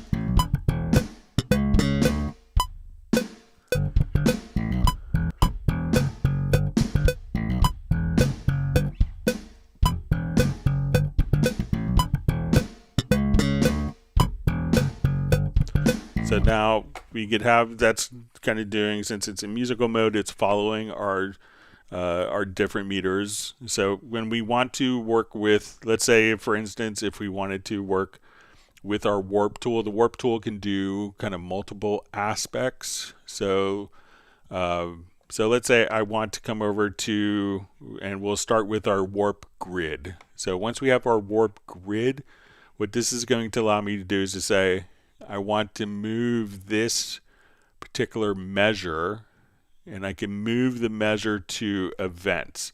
So you can say, okay, I need this to start right here at measure 14. I need this to start right at the beginning of 15, and we can move the individual beats around as well. So we can say, okay, this is exactly where beat 2 falls. So we could move the grid based on the actual data. So whether it's MIDI or audio. So if I wanted to put my audio track up here, we could now use this audio as the reference. So you can say, oh, that's exactly where that starts. This is exactly where that begins right there. So, you know, we could move the grid, and every time we move the grid, it's going to do subtle tempo changes. Now, there's also something called free warp, and free warp would allow us, if we had like a performance that was slightly out of time.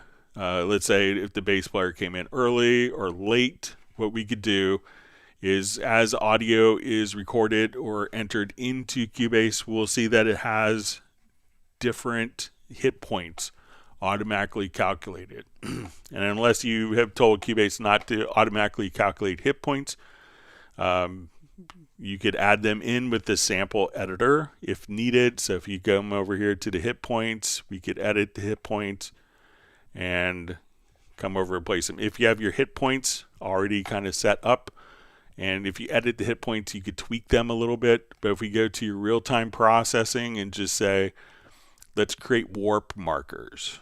So now that we've created warp markers, I'm going to switch my tool to the free warp.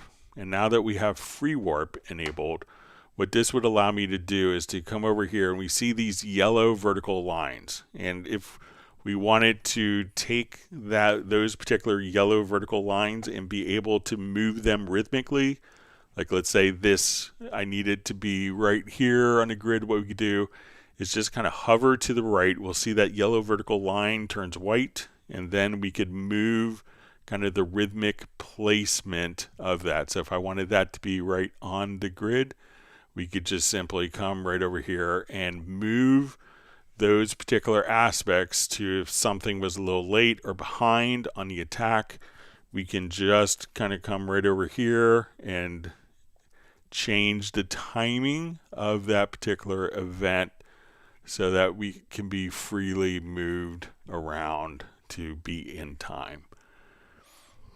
Now let's say if we've done our tempo map and we're happy with that, let's go ahead, and the last part of the question was dealing with tempo based effects.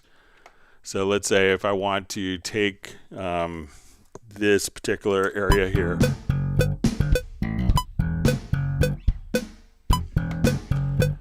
and I wanted to put, like on the bass, I wanted to put like a flanger, but I wanted that flanger to be like whole notes. I'm gonna come over here and let's get to like our modulation effect.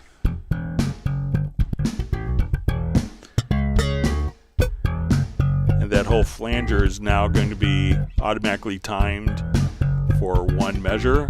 I could also just say, okay, make that half notes, or, and if I wanted to add, let's say, a delay on top of that, and say I want like a 1/8 note delay,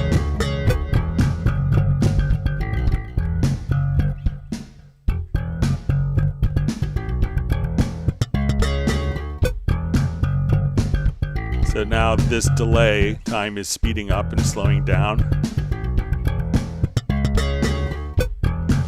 but in sync with our tempo. So if I turned off my delay and we turn off the sync,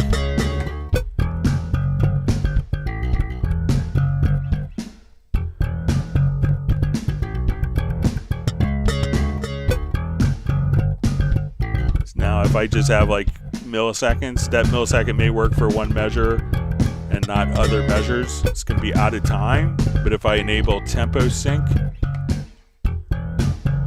so now I'll put in like an 1/8 note delay.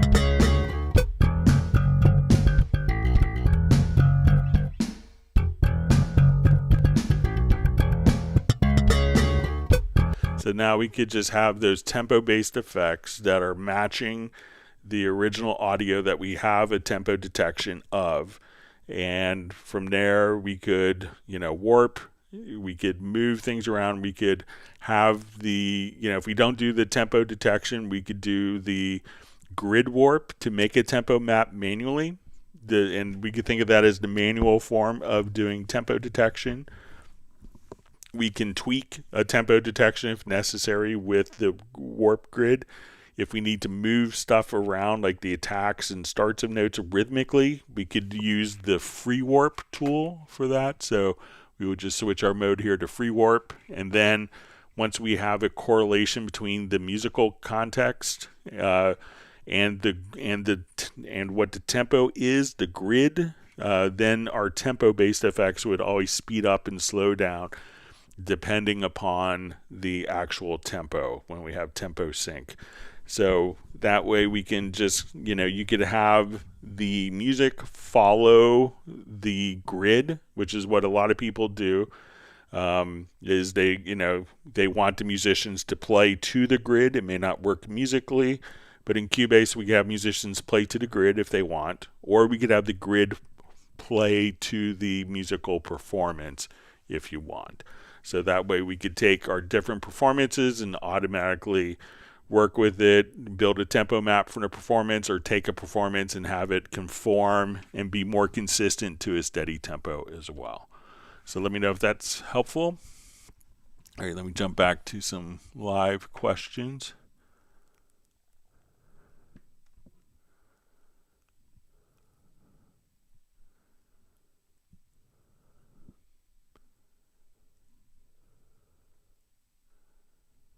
Great.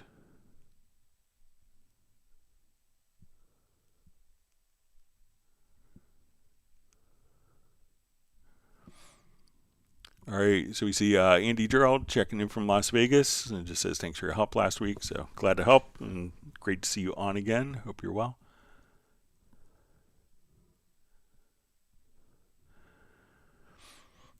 All right, Music Magic says, is it possible to select that is not in a musical division and in 30th tick and select every MIDI note that's on the 30th tick? All right, so just going back to our logical editor question. So let's take a look. So when we go to our logical editor, what we could do, let me just put in some 16th notes here. All right, just so we can...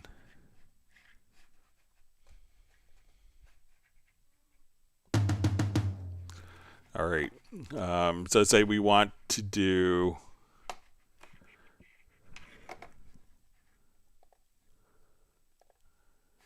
say we want to not necessarily make it like the note that's within the second 16th note of a bar. So what you could do is come over here, let's go to the logical editor. I'm pretty sure we could do it. Let's say, okay, so here we want to,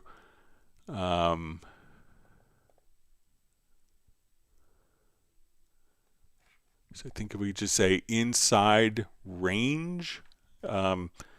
So right now it's set to parts per quarter note, but you could also say seconds, samples, or frames. So we could say notes that are inside range.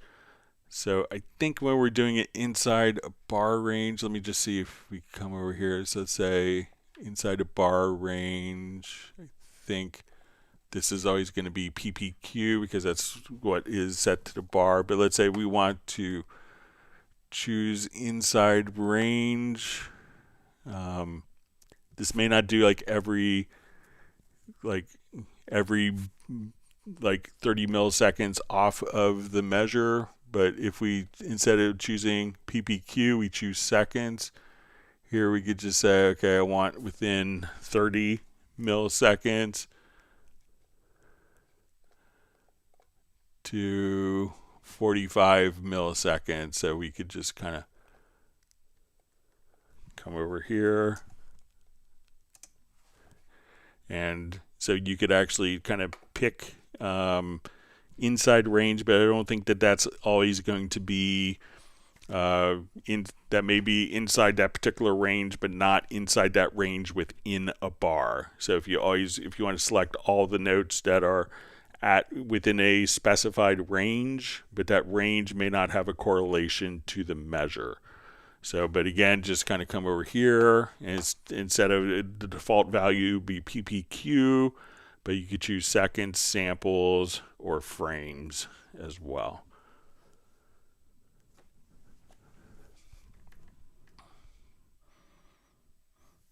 All right, everyone's happy that Gareth is on.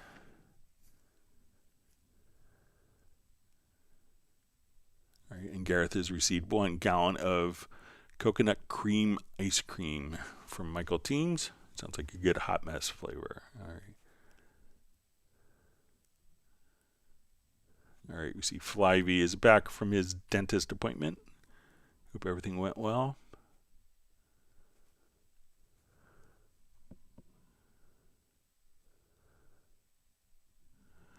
All right, Drowsy Eternal's question. Greg, do I need an external digital to analog converter for the finished product to have Pro Studio quality loudness, or can Cubase do that? And if so, what tips do you have to do that? So I don't think you need an external converter to get kind of pro quality. There's lots of people doing great work with modest equipment. Generally, you'll see people that are doing professional work will often have more high-end gear, but if you give Elliot Shiner, or you give people who know what they're doing tools, they can make it sound great, without any muss or fuss. So if you want to, one thing to be aware of, let's say if we have let's say if we take this particular mix down file here, I'll turn off my effects.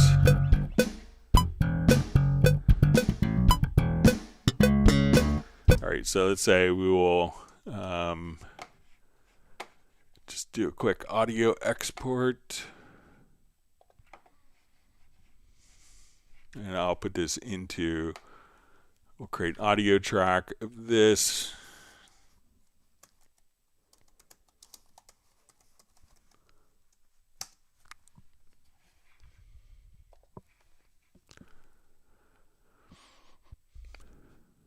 All right, and I won't mix it down to mono this time, sorry.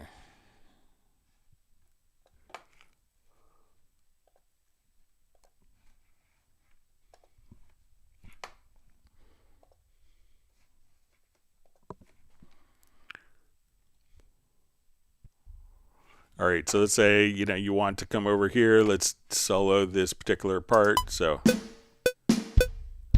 I had to mute it. Sorry about that. Let me just do it one more time. Sorry. Operator error.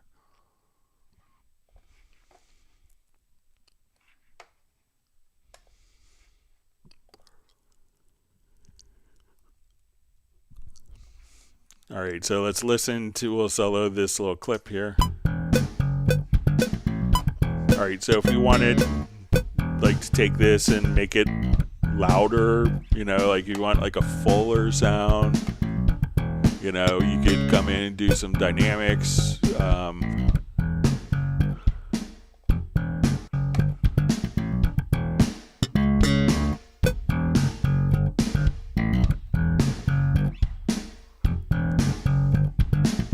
So we could kind of compress the sound here a little bit.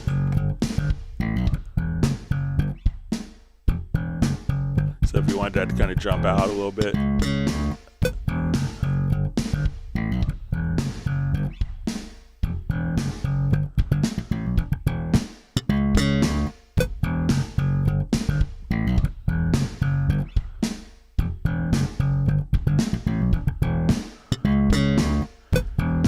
All right.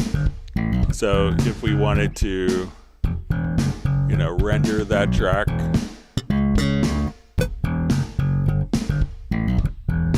and let's say, so we have our compression. So if we look at kind of our waveform here, we can see kind of what they often call crest factor, which is kind of when we look at the overall loudness versus kind of the transient peaks. So if we now come over, let's do a quick render in place with this. And if I don't have that armed for record, that would be helpful.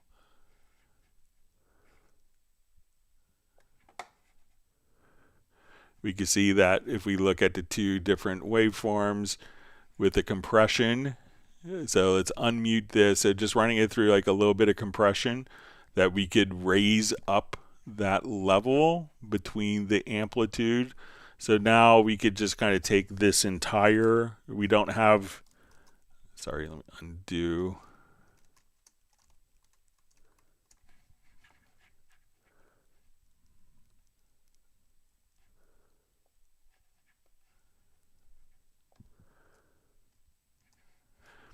So, when we look at kind of like the overall amplitude here, we can see, so if we compare these two waveforms, we can see like what the compression has done is kind of taken down the peaks here, the transients, and then the part here that was softer in between the transients has been raised up. And now we could, so often people would do stuff like processing like that to make it sound more full. Another thing that you could do is a lot of, if you're putting on streaming services, if we come over to your processes, we could say, let's normalize. And as we normalize, we could choose, okay, something called loudness units. So we could say, okay, if I was doing broadcast, like for film, we'd probably want it to be minus 23 LUFS. If you're doing something for audio streaming, probably you want to normalize to minus 14 LUFS. And so when we do that, we could just go to like, very particular dynamics ranges. So now we could take something that was your mix here.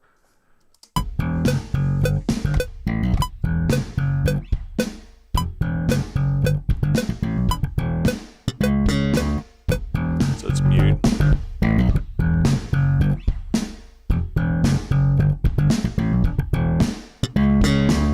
So, and we could do all those changes internally without having to have different audio interface settings. So, while most pros will have, higher end audio interfaces, it's not necessarily indicative of the processing you can do with a standard, kind of home-based, a simple 2-in, 2-out audio interface. So I don't think you need to have expensive converters. So, and sometimes when you hear people talk about it, I would say that the differences in a lot of converters are pretty subtle. There is some, for the most part, a lot of times multiple companies, like really high-end companies, maybe just using the same converters, like, a number of companies use converters made by AKM, so it could be, you see people arguing about, oh, this converter sounds better than this converter, and not a lot of people do scientific tests between converters where it's a comparison. They may, get a new audio interface. Oh, this one sounds better. One, to kind of justify your investment in your audio interface. But many times, you hear people, I see people arguing back and forth, this converter is better than this converter is better than that one. And like, 4 of the audio interfaces that they're comparing all have the same physical converters in them made by a company called AKM. So, all right.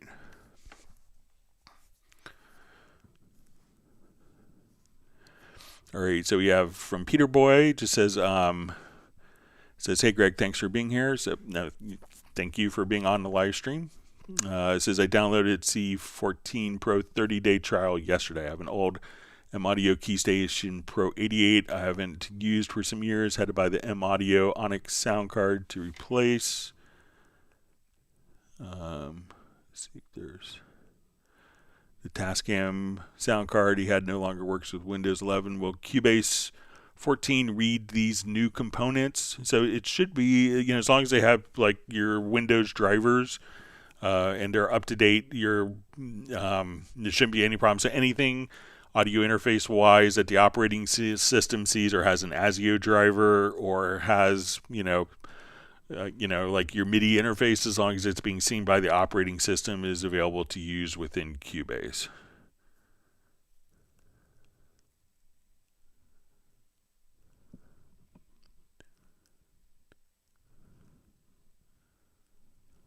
Okay. Andy Schaller just says, had to step out. Thanks, Greg. See you next time. So, yeah, thanks for joining us today.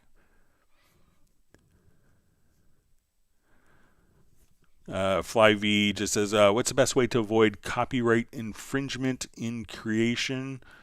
If you actually kind of write the song, that's always a good way to do it. If you're using kind of samples, realize that, a copyright, I don't think it's changed since I was in, my music industry degree, but this was decades and decades ago.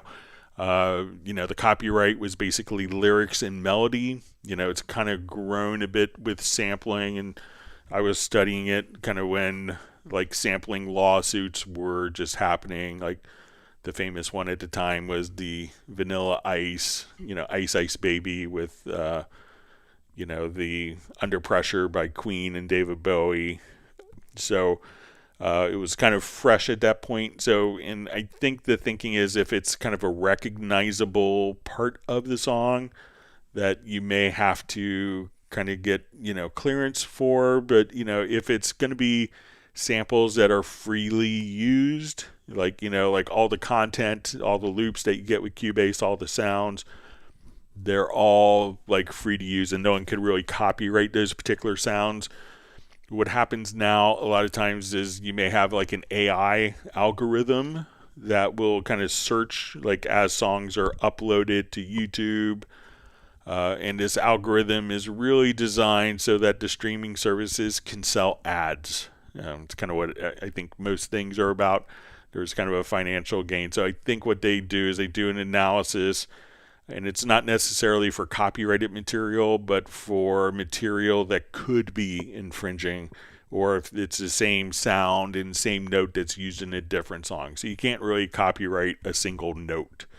But these algorithms don't really understand that, so they kind of look for particular properties. So sometimes, we'll have people that, will get a copyright strike notice from a streaming platform or YouTube, and then you listen to another song and it's just like someone used the same preset. So, and at that point you could say, okay, I'm using the same preset from this synth that's not subject to copyright. And usually it kind of gets worked out. I've kind of, gotten, been in the middle of this where someone was like, and generally people are like, oh, I used the same loop that this person used. So, but that person's song got ingested into the algorithm before. Once I did a YouTube tutorial on like sampling like my 60s jazz bass, and I said, okay, we're going to record each note on each fret of each string, and I got a copyright strike from YouTube on that because someone had copyrighted a single note of a jazz bass somewhere. So I was like, yeah, I'm just playing one note on a bass, it's not a composition. They're like, oh, okay. So you realize that sometimes you may get, and the reason that YouTube often and different streaming services do this is they want to be able to sell advertising revenue, and they sell that advertising revenue in case a copyright owner like retaliates against them, because then they could collect money, and they're collecting money in case they get sued for hosting copyright infringed material. So at that point, they may just collect money even if they never get a notice from someone. But if they have the ability to run ads on your videos or your playback, they probably will try to.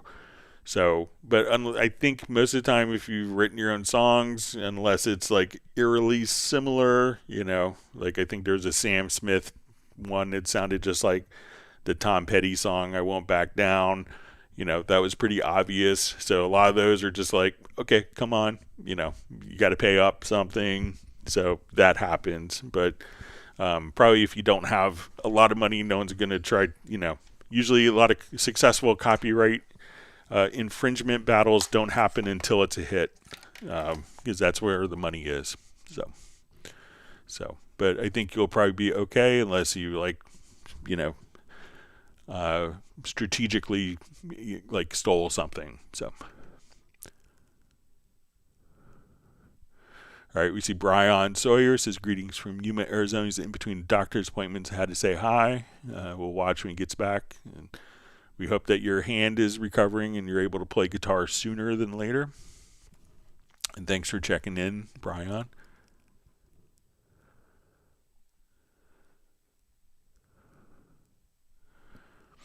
All right, Music Magics says when the audio is recorded at a steady tempo, why Cubase creates lots of variable tempo. Can it detect one single tempo?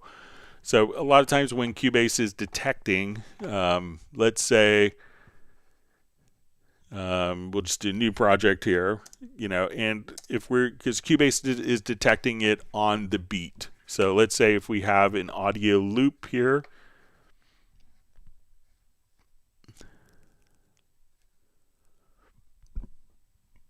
just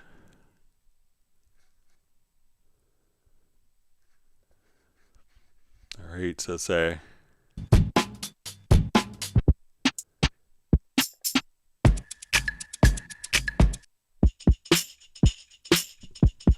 all right, so let's say we put this on. All right, so this has a particular groove to it. All right, so we look at this and we can say, okay, it's 91 beats per minute. Okay, but if we were to do a tempo detection, and if we were to think of what swing is, okay, so we'll start off, maybe we'll just build a quick drum beat here. So let me come over, let's build a quick beat in Groove Agent. Okay.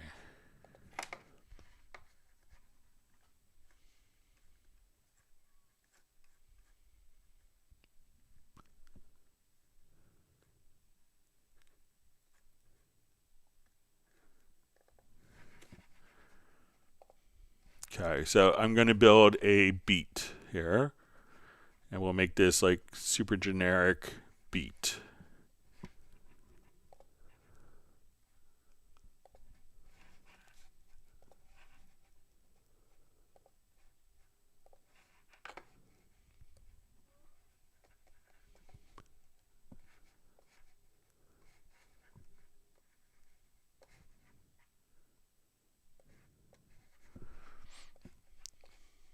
Okay, so when we come, we'll say, okay, let's just put in kick, kick.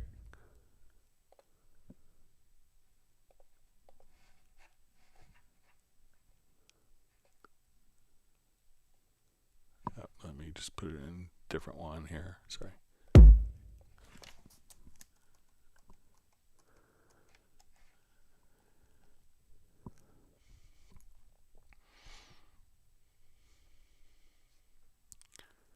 Okay, so let's come over here.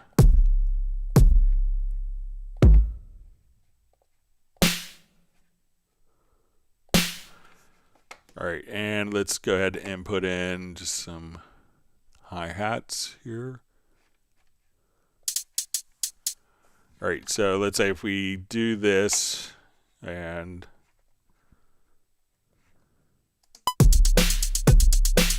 I'll slow this down, we'll make it 100 beats a minute.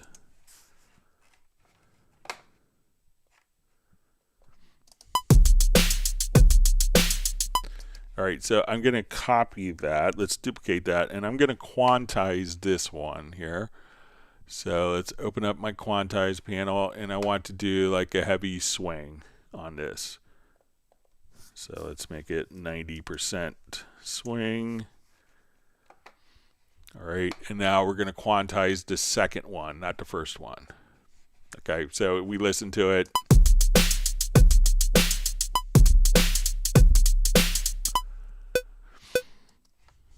Okay, so let me just put... Okay, so now when we were to render these in place,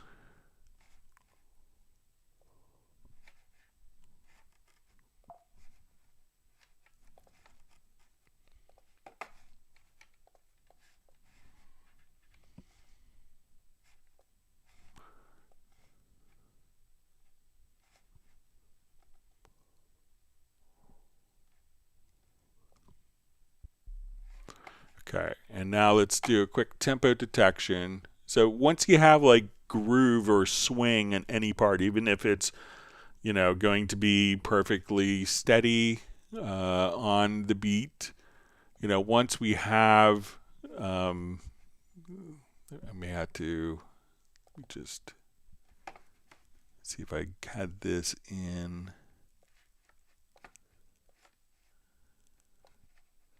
I'll put that there.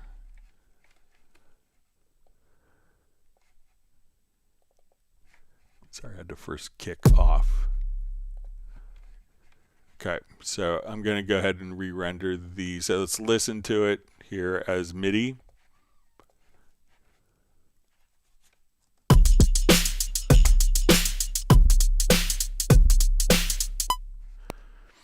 Okay, so now we want to erase this. We're going to render these, and we'll see different results because one has a groove and one doesn't. One's more straight. So let's come over here.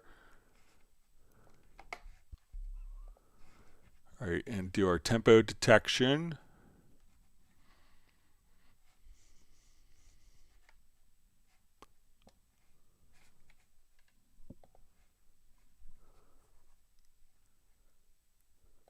All right, I'll just duplicate this a couple times.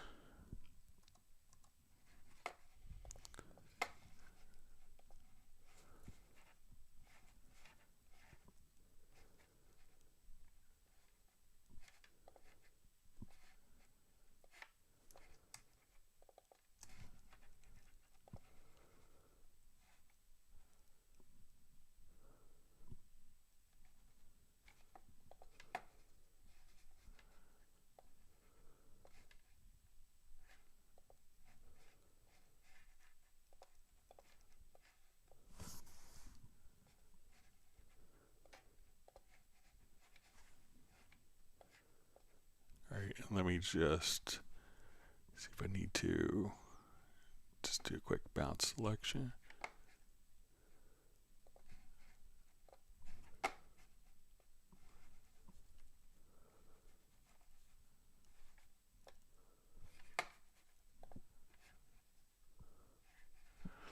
All right, so we can see that when we do this, that we're going to have kind of very consistent.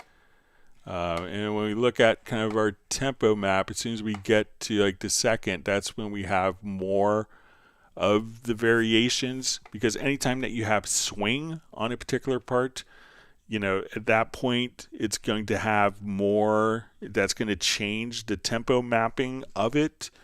So as soon as we actually have swings, because it's actually figuring out where the downbeat is. So if you're doing this, you can kind of look at it and say, okay, we're about probably 100 beats per minute. But often what it's doing is it's being like more kind of hyper accurate to the original. And if you have grooves where the snare is on beat 2 is a little late or a little early, then those things are automatically accommodated in the tempo detection. So it could be that was all recorded to a click track and pretty tight to a click track, but within the measure itself, it's fluctuating in tempo, and those fluctuations are the grooves. So sometimes you look at it and say, okay, this is probably meant to be 100 beats per minute. But when you're actually doing a lot of time stretching, that's when you want that hyper accuracy, so that as you're stretching each and every single beat to map to follow different tempo changes, that's exactly when you want that, so you have the most accurate results. All right, great to see Mark Rabin on. I'll be out. Thinking of you, Mark. I'll be kind of just west of Montana tomorrow. I'm going to Spokane, Washington for a conference. Just thinking of you. Hope you're doing well. Everyone give a big woof to Mark Rabin's dog, Stella. Okay.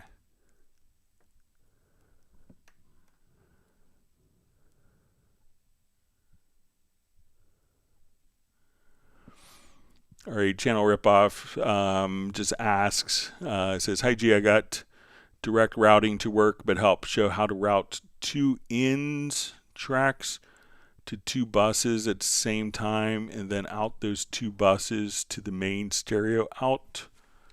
Okay.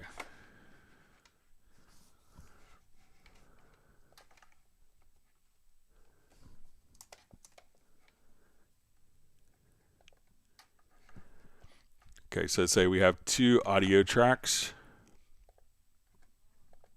Let's add two buses, two groups. All right, and we have our stereo out here. So let me just hide my input channels.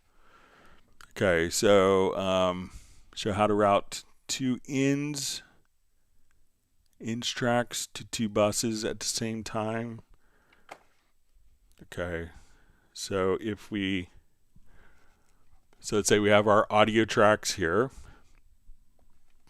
All right, so I'm not sure if you're using the direct outs. I'm going to come here to my settings, and I'm going to turn out the direct routing summing mode. So I want to come over and let's just activate Q-Link. All right, so I'm going to select these two tracks. All right, so in my direct routing, I'm going to send these to, hold down, let's say to group 1 and to group 2. All right, and we could turn these on. And then, so these are going, so if we have, let me just turn an oscillator on, turn the volume down. So on this track, we'll go to, let's say, our inserts. So I'll select both of these tracks here. Let's go to inserts. And we'll put just a test tone generator.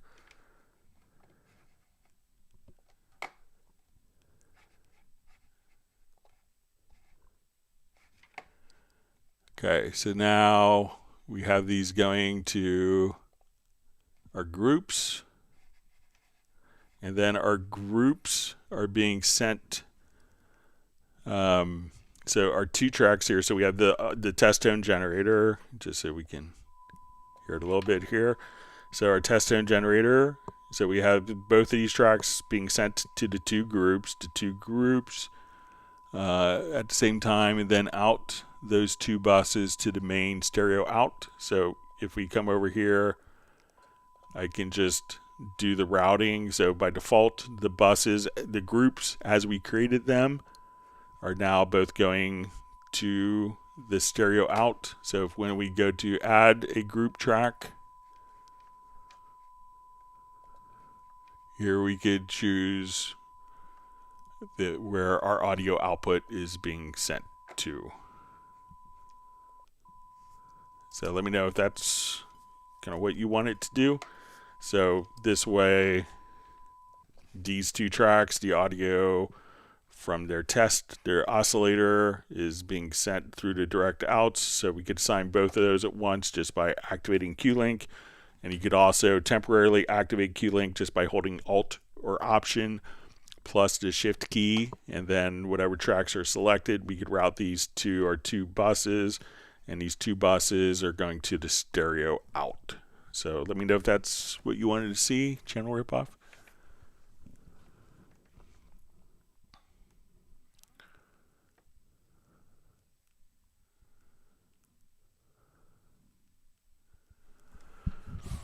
All right, Peter Boy asks, also, will Steinberg show how to make the purchase of 14 Pro when the trial is up? So at any point during your trial, if you purchase the license, I think I haven't actually tried the trial version, but I think that you would get a message saying, you know, like, okay, your trial is running out. I think you have 60 days, but you could...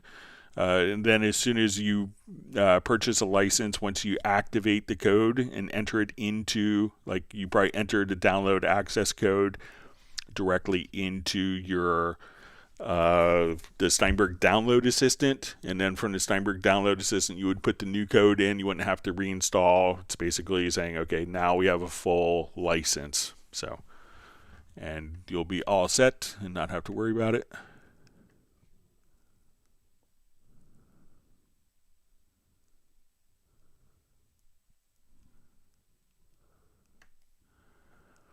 Let me see, just kind of further clarification from channel ripoff. Says I'm trying to have use of buses like percussion with routing and direct routing to parallel percussion bus with both buses going out to the stereo outs. Yeah, so if you're doing in this case like a parallel, we could just come over here, go to like your, just drop a compressor on. So if we choose like your standard compressor, we could now have this as your parallel source. So one bus can be parallel, but both of these will automatically be going directly out to the main stereo out. So direct routing is a great solution for parallel processing.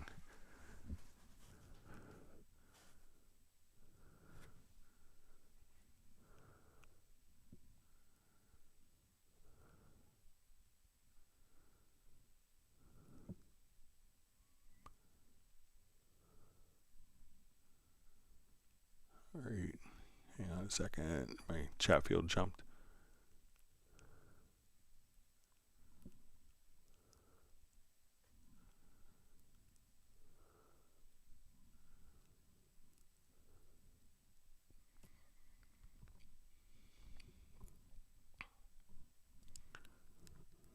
All right, let me find my spot.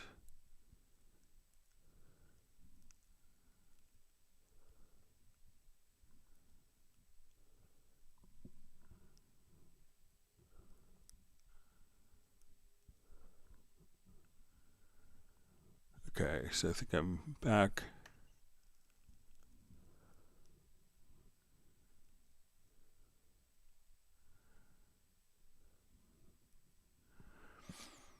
All right, so we see Kicks Life says, we wish we could directly use automation for changing the tempo, but not useful as Ableton. So, I mean, if you want to change tempo, let me just...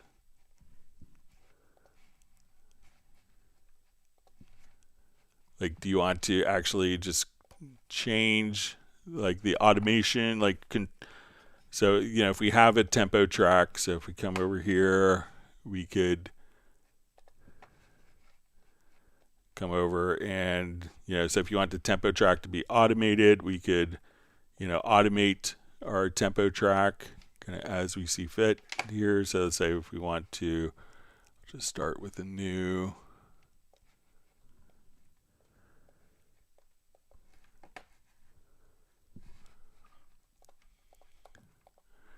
All right, now if we want to come over, so let's say if we hit Command T or Control T, there's this little thing where you get open up the tempo recording. So it's not, I don't think we could control, but if you wanted to like start recording, so let's say as we're doing this, you could just use kind of like the tempo. So let's say as we're doing this, we could open up your tempo records. I don't think that we could, so if you want to just automate it, so you may not be able to grab it from a knob. So, but you could record and kind of automate tempo changes like that if you wanted to. But it's not, I don't think, addressable from a physical controller.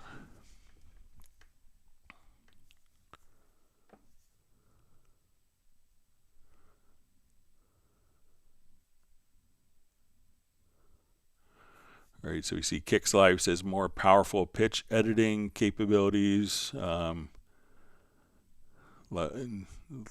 Ableton. So, I mean, I think there's lots of great pitch capabilities that are available inside of Cubase. So, I'm not sure, when you say pitch capabilities, it could be pretty vague, but if you're doing like vocals, Cubase, again, kind of its pioneering concept, was really kind of the first one to allow you to, do, so let's say if we're here, we could just say, okay, let's come over and do your very audio editing so that everything can be, all of your vocals can be in tune. So we could just come right over here and say, okay, let's just do our pitch correction. We could adjust vibrato.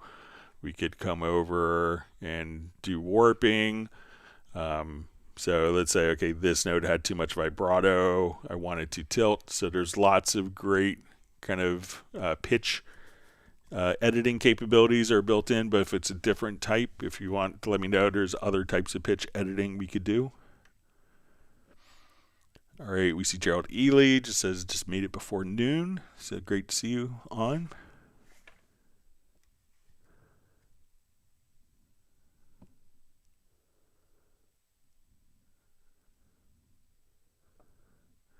Mark Rabin says, Greg, I wish you had a little theme songs. When you go to certain features, it plays the jingle. And some are awesome melodies, some are polyrhythmic, and some are diminished regressions. I'll work on it for you, Mark. All right. Everyone's happy that Gerald Ely has made it.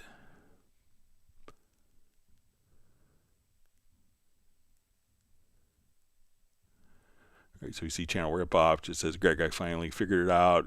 OMG. All right.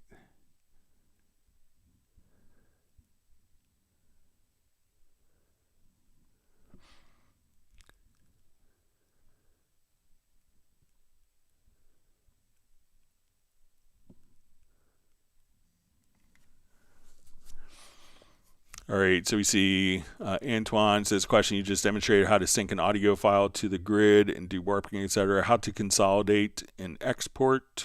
All right, so let's say we have a file that's, I'll just do a new project here.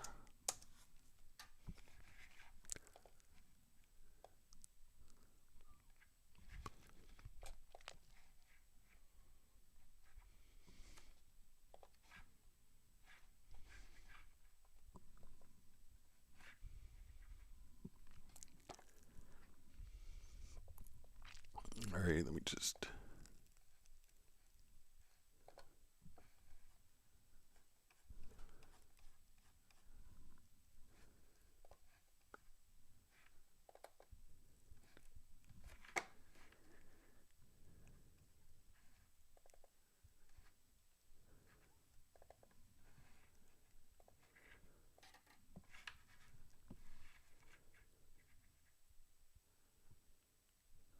All right, so let's say if we have come over, so let's say we'll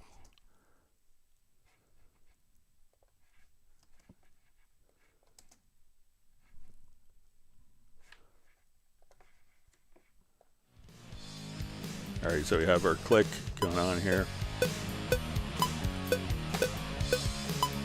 All right, so no correlation between those, so we'll come over to tempo track or tempo detection.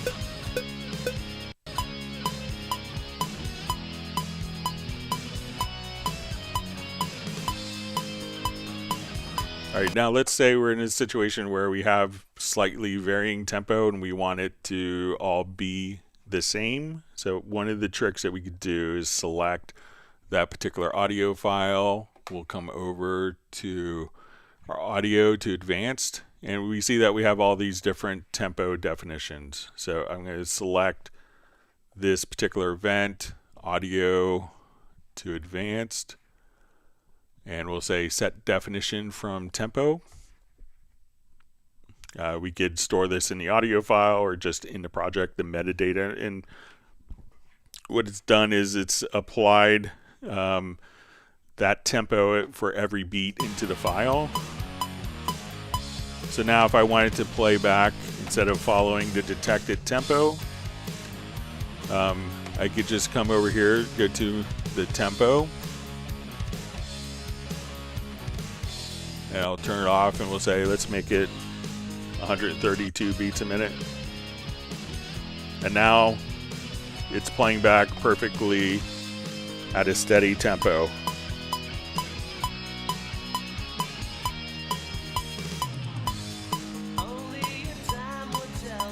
If we go back to our original tempo, that was fluctuating slightly.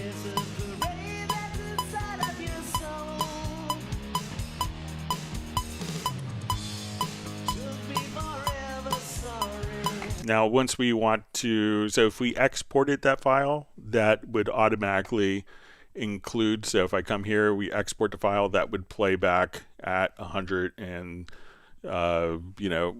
let's say 132 beats a minute that I typed in. But we could also, once we're in kind of our sample editor, we'll see the processes here. And one of the things that we could do is just choose to flatten the file, and that could render this audio file at the new tempo. So as we're doing this, every single beat that we detected, and if we detected only a single tempo, this wouldn't be as accurate because measure 3 would be different than measure 4, 5, 6, 7, 8 would all be slightly different. So now that we have that kind of accurate tempo map by the beat, that way it knows exactly how to stretch each beat to make that work. And we could do this on a multi-track as well. And then we could just choose to flatten the particular file, and then that would write all of those. So when it's doing this stretching, it's doing it in real time. And if we wanted to apply that real-time process, we would just choose to flatten the file. So let me know if that makes sense.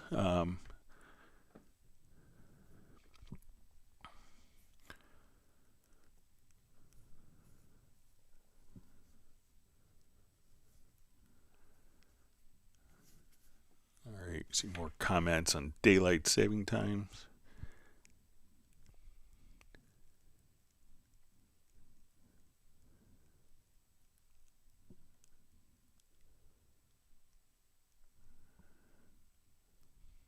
Okay, so we see Gerald Ely has received 1 gallon of chocolate eclair ice cream from Michael Teams.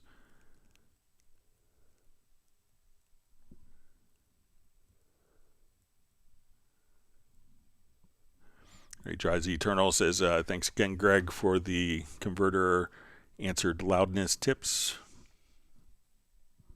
You're welcome.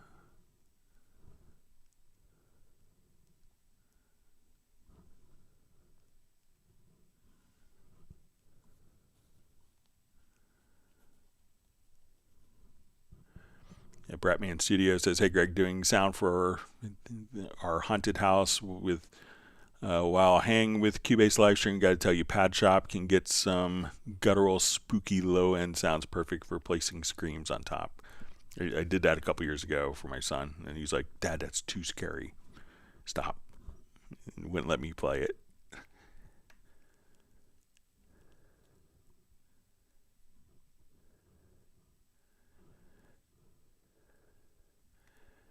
Yeah, so you see Mark Rabin just mentioning that Jamaica's getting hit by a massive hurricane, so we hope everyone is safe there. All right, so we have Ahmad joining from Indonesia. Thanks for being online with us today. Great to have you. Thanks for being part of the community.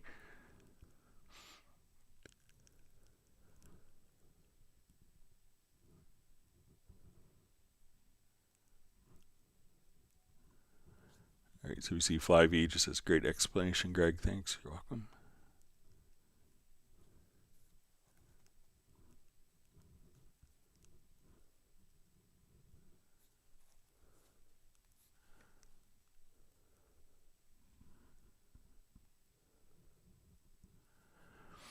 All right, so we see from Channel Ripoff, just mentioned, Greg, when you assign whatever tracks to whatever buses in my system, I have to hold down Shift. In the direct routing column, it turns somewhat blue, and then it works. Shift is the key. Yeah, so usually like Alt-Shift would allow you to multiply assign something. So Alt or Option plus Shift, sorry.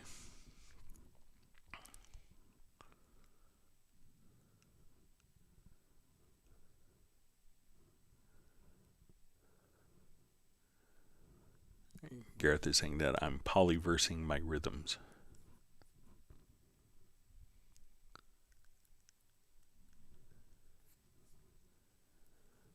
All right. Mark Raven says he's literally just did this in the song he's looking at. Used 4/4 and 6/8 patterns overlaid. Sounds cool.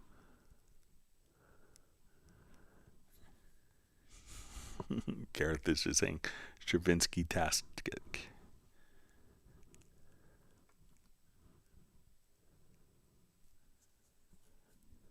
All right, Mark Raven saying enjoy Spokane, Greg. It's an adventure. So yeah, I'll be there for 25 hours, I think. But I've never been to Spokane, so for me, I traveled kind of exhaustively throughout the U.S., so going to a new city is kind of fun and exciting.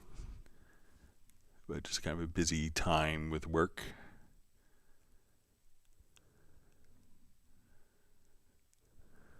All right, Music Magic says, thank you for clear explanation. Thanks from India. Thanks for joining us from India.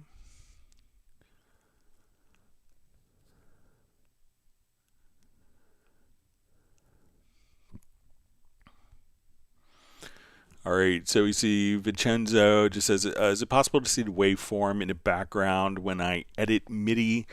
So, with MIDI, we don't really see the audio waveform in the background as a reference. So there's no way of really doing that. But we can see MIDI in the background of the very audio editor. So I'll show that real quick here. So let's say I have a piano part, and let's say I'm in very audio editor.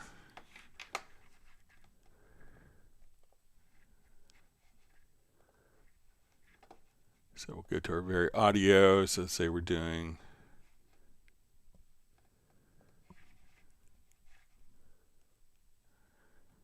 we can choose to have like a MIDI overlaid. So we say our MIDI reference. We could just choose like the grand, so we could see this, but we can't see the audio waveform.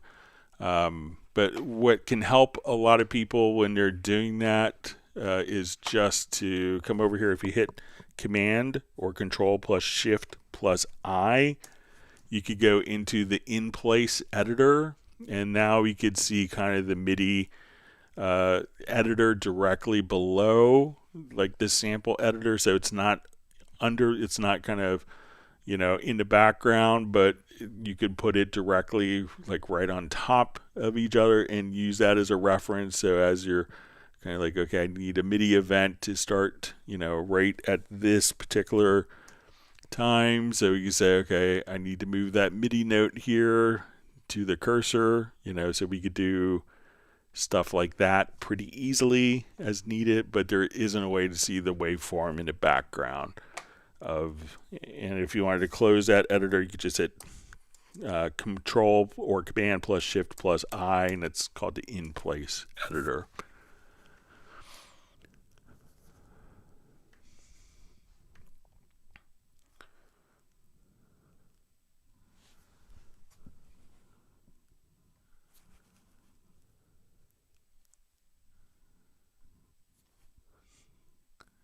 Michael Pierce has been turned into a hashtag by Gareth.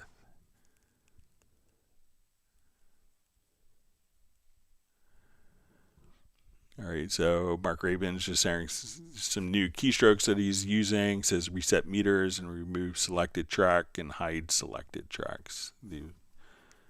These help me tons.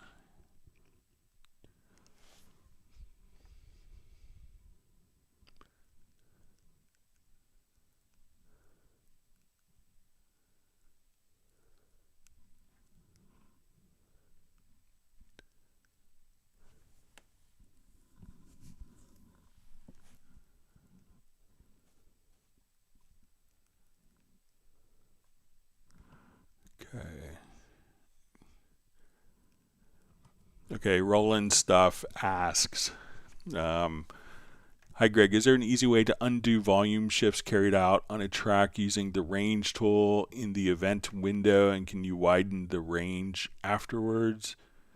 Okay, so I'm not sure if it's on a track using the range tool, so let's see if we...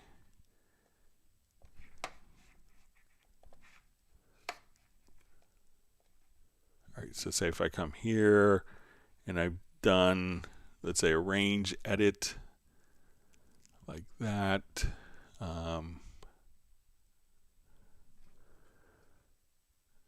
So I don't think that there is a way to, so we could extend the range out here.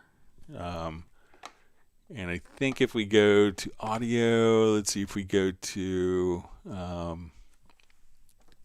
one of these like really simple, like, oh, why didn't I ever see that before?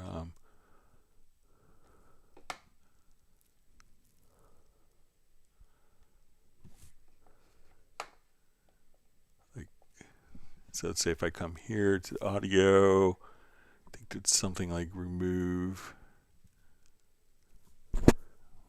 Sorry, let me just.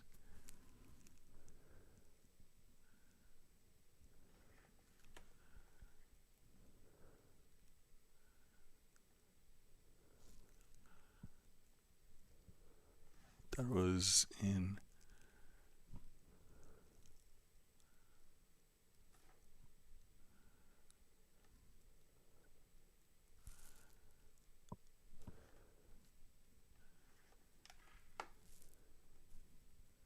It's just something called like remove volume or something like that.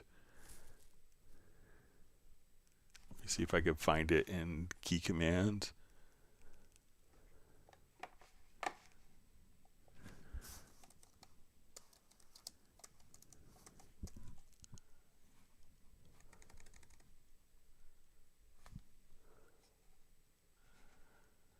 Okay, under audio menu, remove audio event curve. So let me just.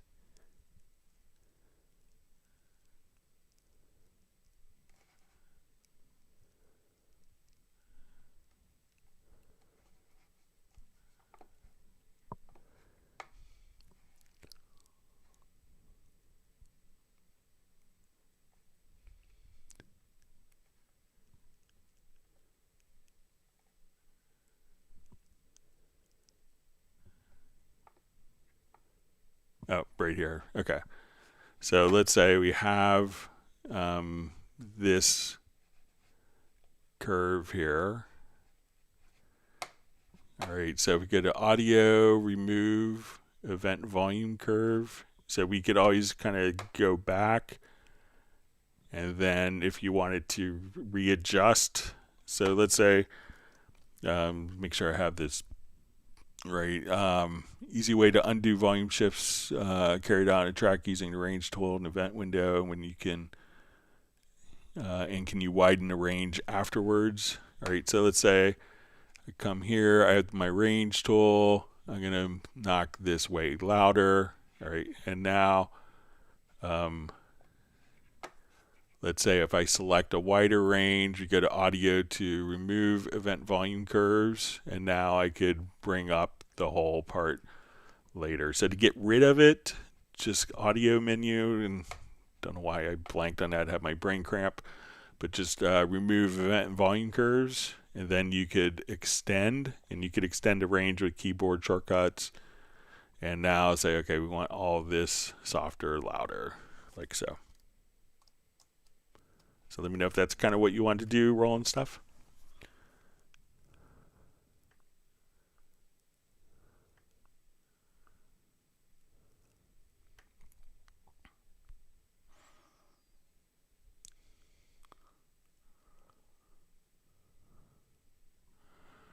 All right, so we see Music Magic says if I want to add a swing for every second note in a triplet, but the swing gets disabled for triplet divisions. All right, so let's say I'm just going to make we'll do a new project here.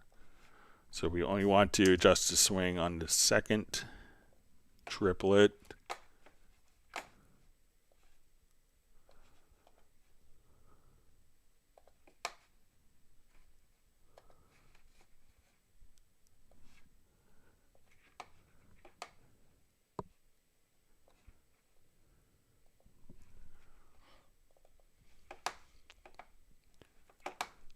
Okay, so let's say we'll do eighth note triplets.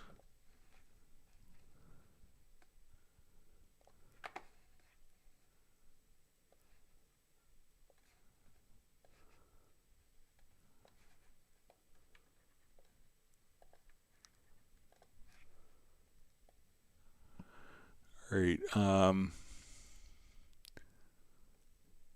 For every second note in a triplet. All right. So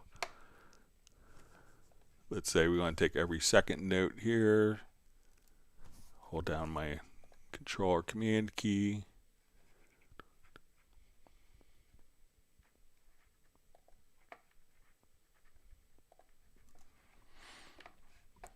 Okay, so let's say I just want to adjust maybe their timing. So let's say I want this to be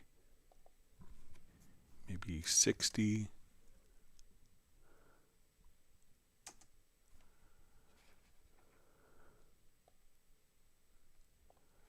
All right, let me take snap off.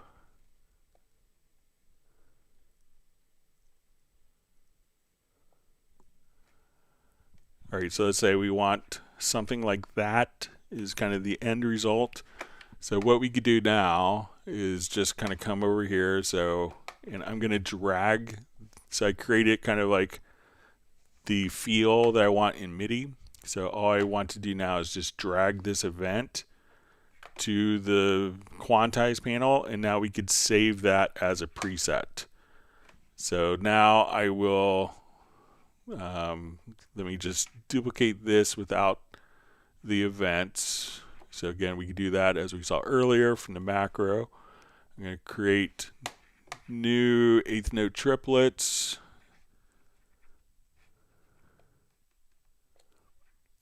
All right, so we're going to have straight eighth note triplets here.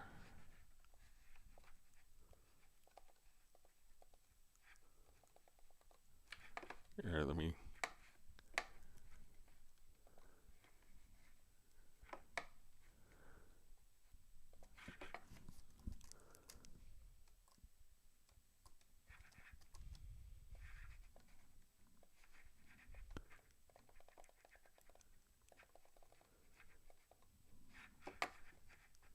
try a different sound source.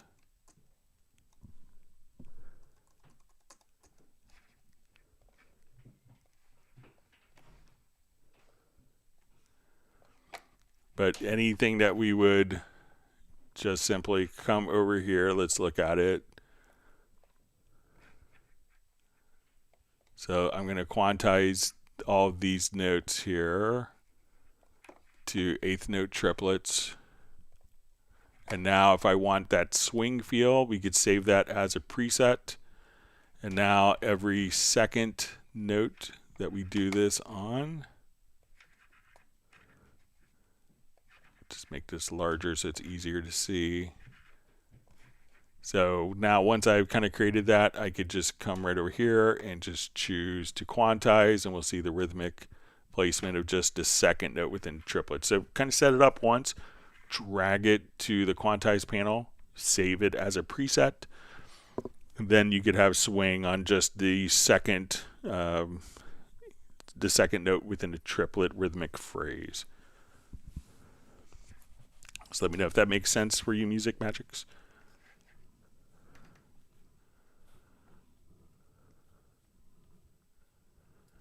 All right.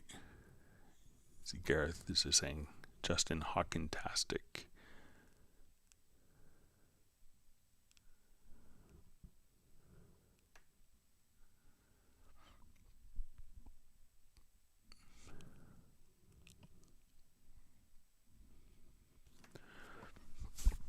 All right, Channel Ripoff asks, says, Greg, if I had my song completely mixed, but I wanted to have the tempo slow down after the chorus before the next verse, it cannot be done without exporting the whole song. It says, cannot be done without exporting the whole song and warping that section. All right, so let's open up different project here.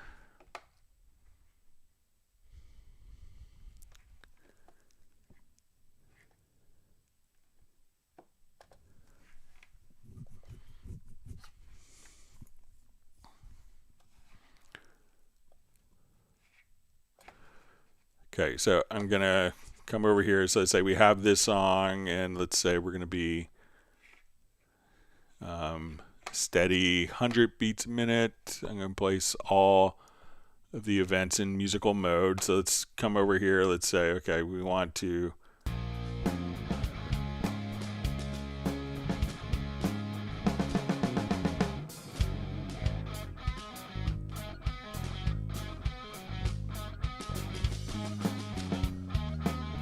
see if I have effects on something.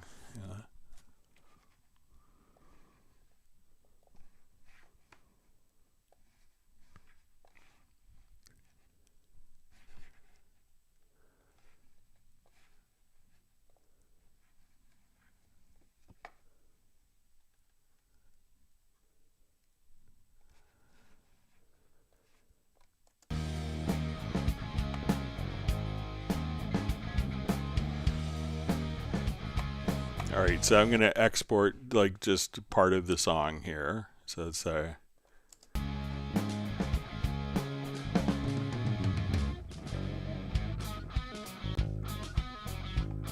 one track that's off.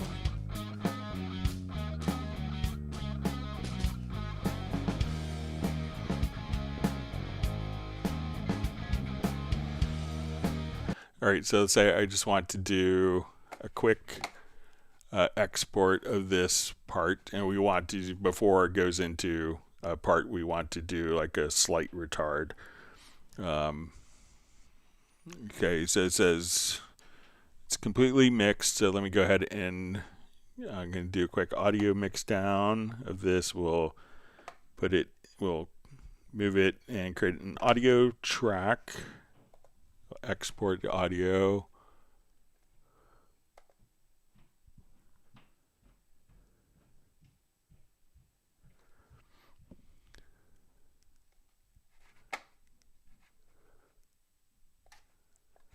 Okay, so we have our mix down file here. I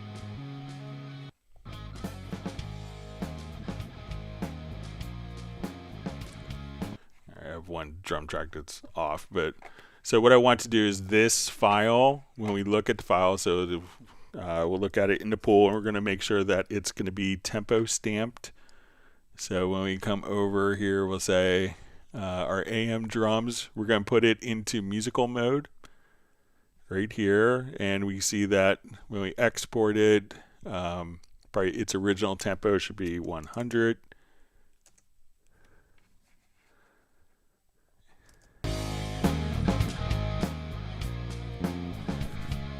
So if I wanted to now put a retard in it, you know, if you wanted to slow down, you will have to re-export it if you wanted to hand it off to someone. But if we go to, let's say, let's see if we have a tempo track that's in the project already.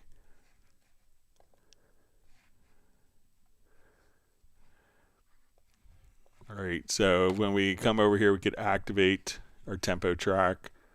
I want this to start off at 100 beats a minute. So whether you want to do the full multi-track, so let's say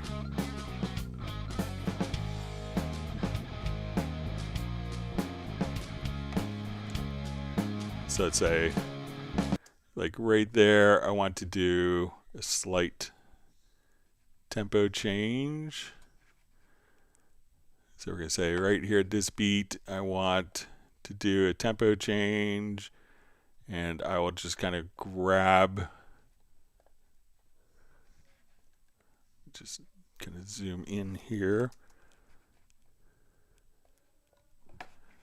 And on our tempo track, if we extend this over to the right, let's ramp.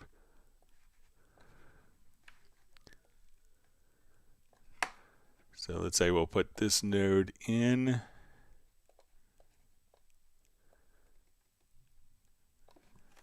So now when we listen to our mix down track, and I'll make this maybe a little longer.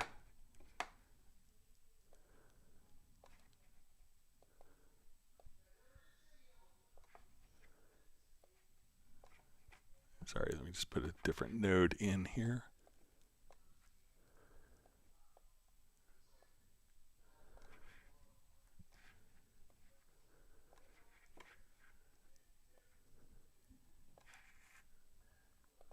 So, but as long as you put like different tempo nodes in, let me just Let me just doing a horrible job explaining. Let me just start fresh with tempo nodes here. All right, so let's say we wanted to, from here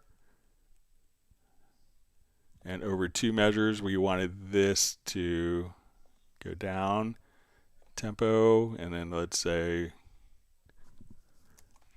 turn my snap off here.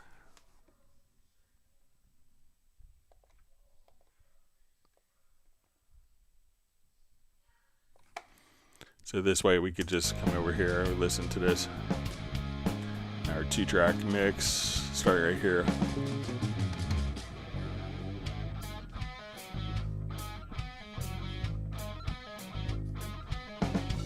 So you can put in kind of, once you have the track in musical file, but to pass that on to someone else to listen to, you would need to re-render that particular track again. Sorry, it took me a while to get there. Let me know if that makes sense. All right, so I think it's Alexander back. Great to see you on. Saying hello to everyone. All right. Looks like we have Ghostwriter saying hi to Sanya or Sanya.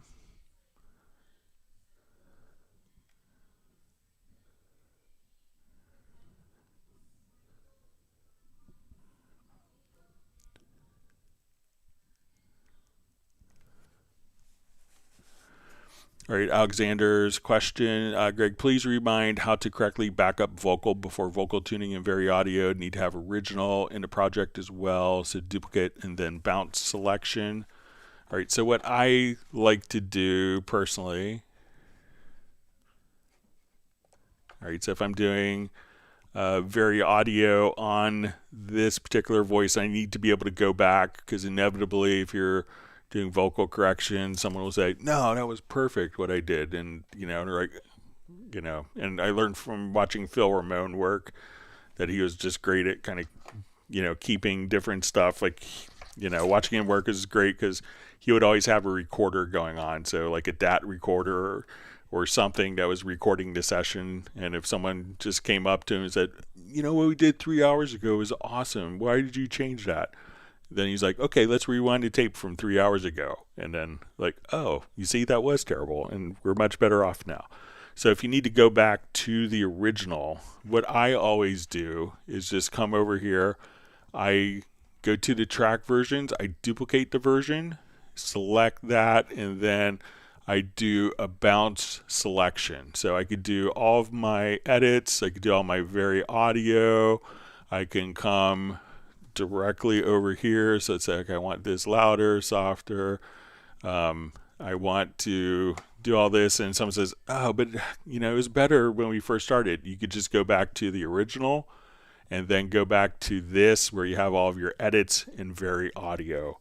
So again, what I do is just come over, and you can make a macro to do this, but just duplicate the version. Once you have that version duplicated, come over and just choose bounce selection. And then your original file is right there. All of your edits are right here. So I may have one that's just going to be the original file. I may have one that's like rhythmic correction, like audio that's been free warped, and one that's vocal corrected. And that way you could just simply go back to different stages of the vocal to make it work for you. So let me know if that's helpful for you.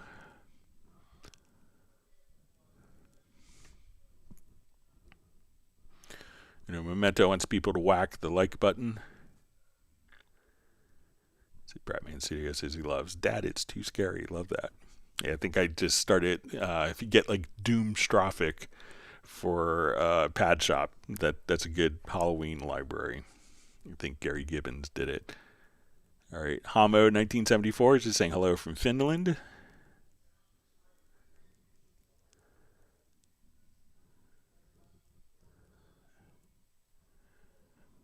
All right.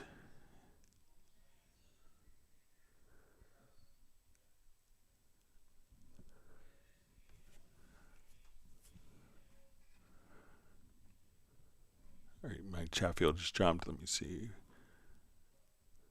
All right, I think I'm good.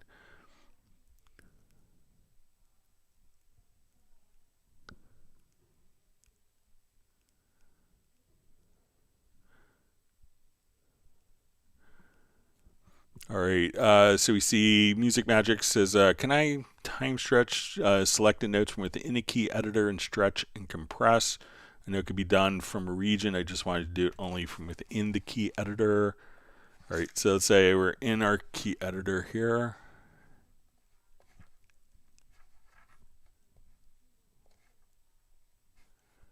All right, so sometimes it's depending. You may, if you switch your sizing to sizing applies time stretch. If we come here, then we can,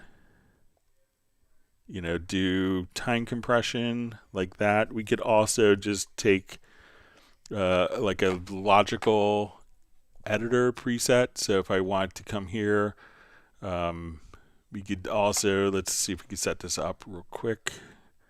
Say we want to transform notes, and we want to adjust their position, and we'll set to multiply by 0.95, and let's adjust their length. Sorry, we'll do this by multiply by 0.95, and we'll do the position as well.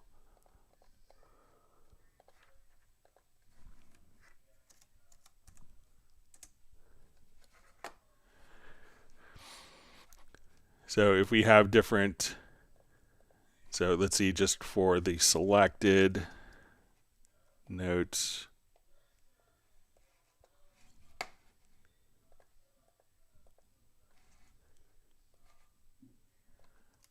so it may not work. I think you're best to kind of use the, to even just use the, let's see if it's changes in the in-place editor. So if we come here,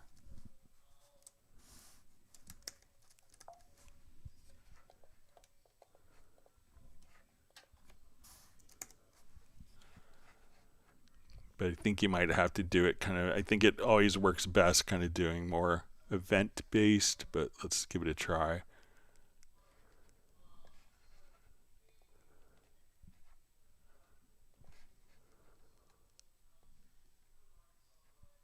It seems like the time stretch when we switch only kind of adjust the length, so I think you might have to do it kind of more event-based.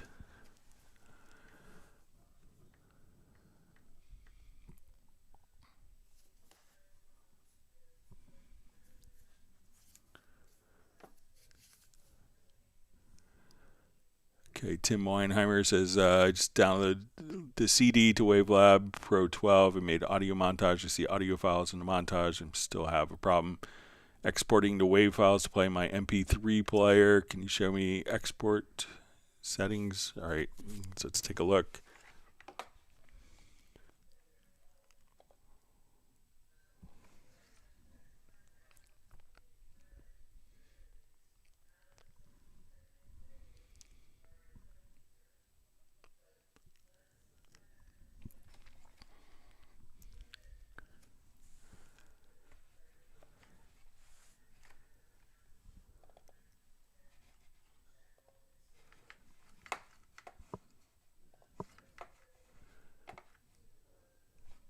All right, so let's say we have our kind of CD laid out for us here. Okay, so I think if we go to render, let's see, remember how to do this. All right, so we open up our render window. Let's say we want to do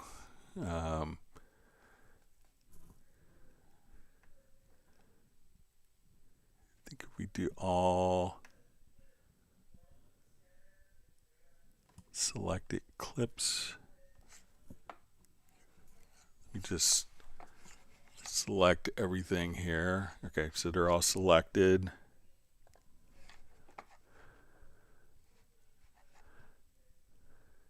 All right, and we want to do, I think we want to do a multi. Let's see if we just do.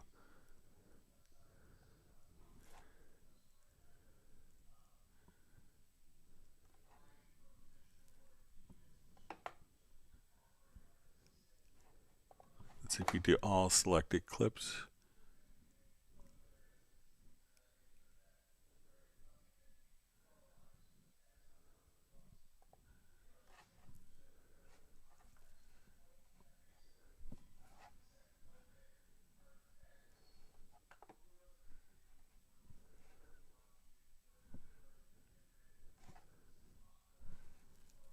Okay, let's see what happens if we do this.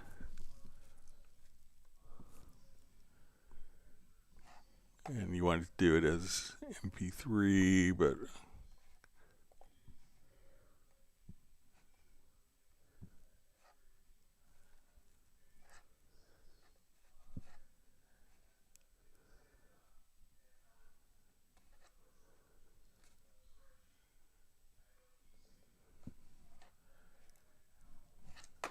okay, let's see if this does multiple ones.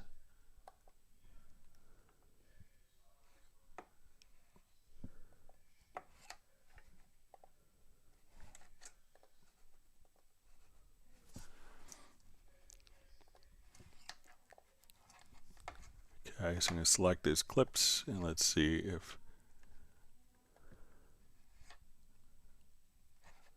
Okay, so this looks like. All right, so it looks like it may do this. So I selected all the clips. So we said source selected clips. And let's see if we come over here. We hit OK.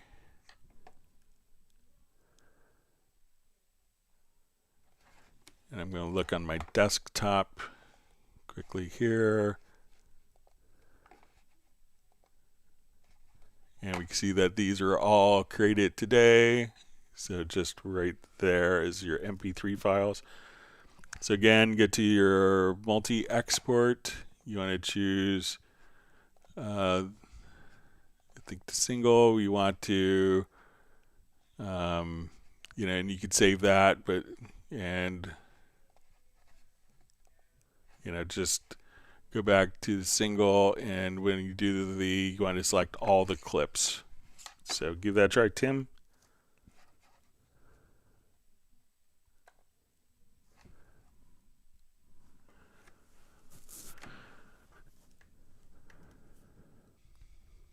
All right, so we see Roland Stuff says, thanks for remove event volume curve for me, Greg. Just what I was after.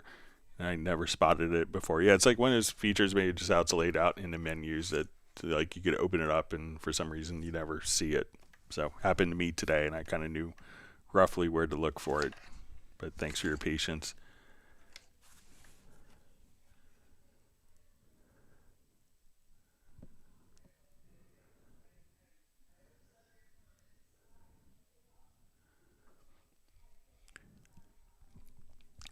All right, Eric Fox asks, hello, Greg. What is the best way to create realistic strumming patterns with M guitar in Halion? So I think I have the T guitar, but let's open it up quickly. Same concept, just one's a Taylor, one's a M guitar. My guess would be Martin. So let's come over here.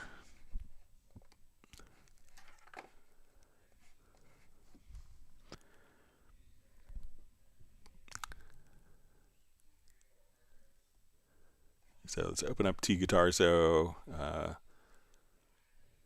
me see if I can activate the license real quick.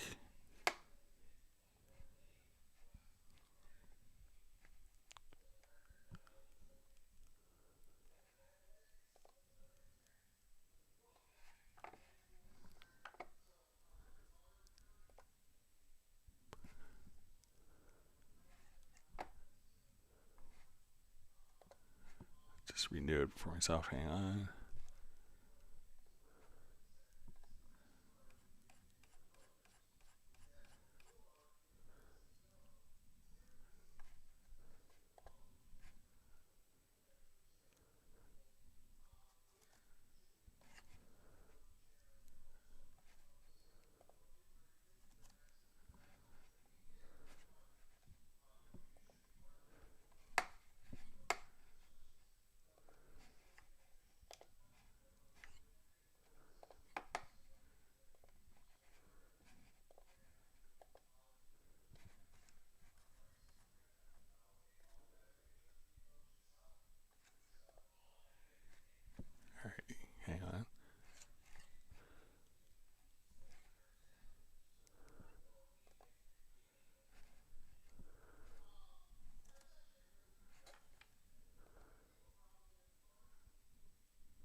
bear with me just a second.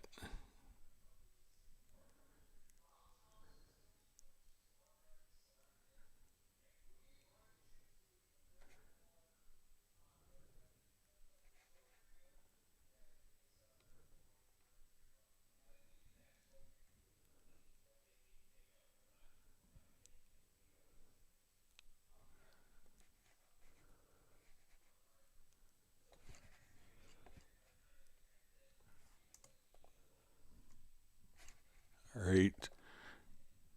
Okay, so let's say, if you want to do like realistic strumming with T guitar or M guitar, what I would do is, you could put it into solo mode. So this may be,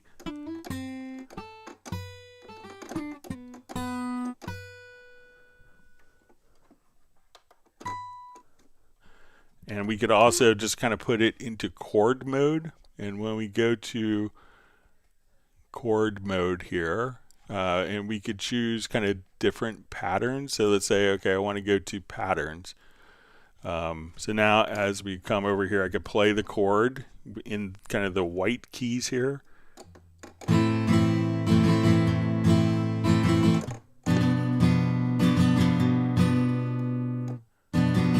So we have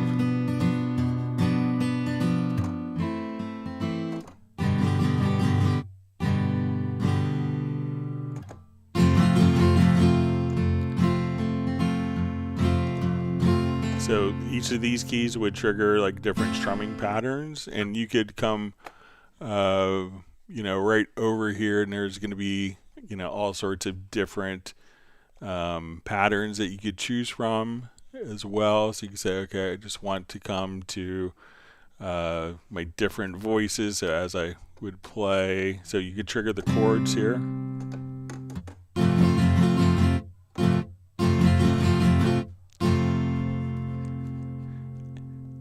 And now you could say, okay, when I play this particular pattern, I want it to be maybe folk pattern. So I could just come over here.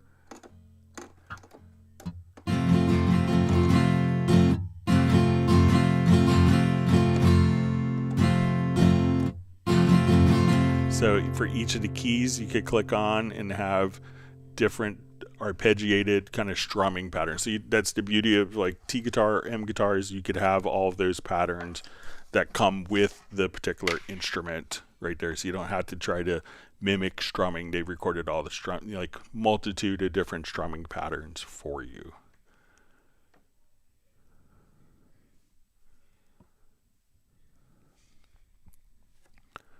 And great to see you on, Eric. Thanks for being part of the community today.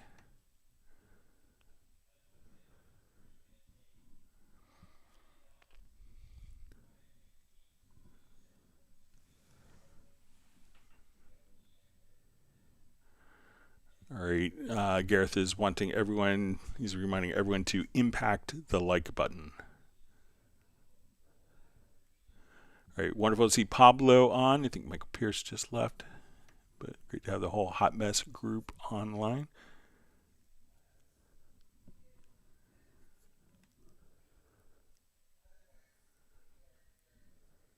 Pablo just says, great trick. Don't know what it was.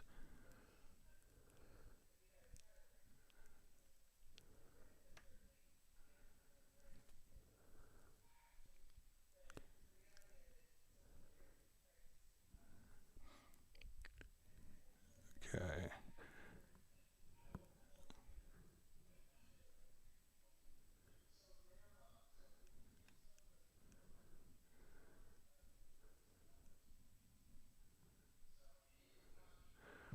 All right, so James Daly just asked, how do you make loops/samples follow the chord track?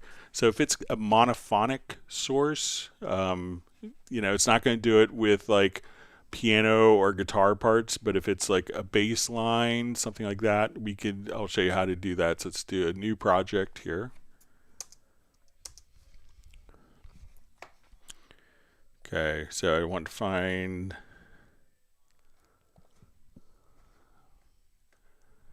so let's say we want to find like a bass part here.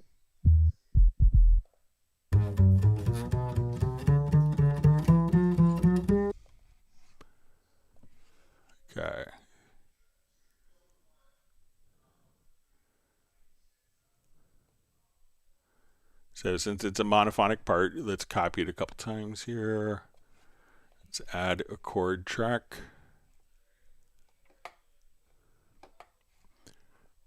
Okay, so we'll listen to the bass part here.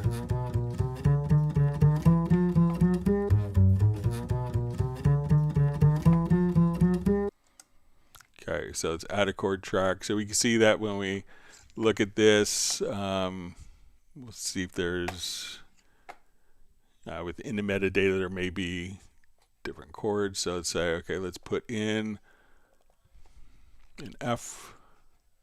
And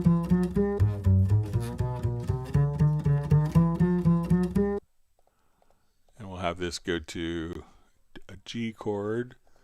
All right, so once we're here, we're going to go to the chords and we'll say follow chord track.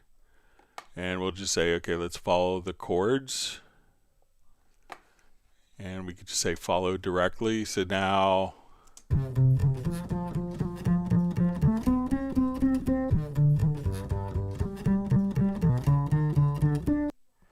so once you have the particular events there, so let's say, okay, instead of F and G, I want to transpose this down.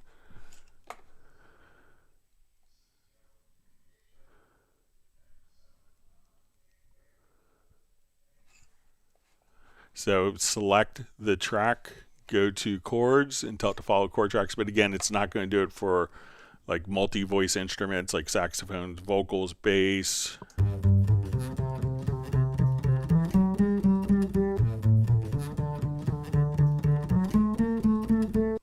So if we copy this again and let's put a G chord in.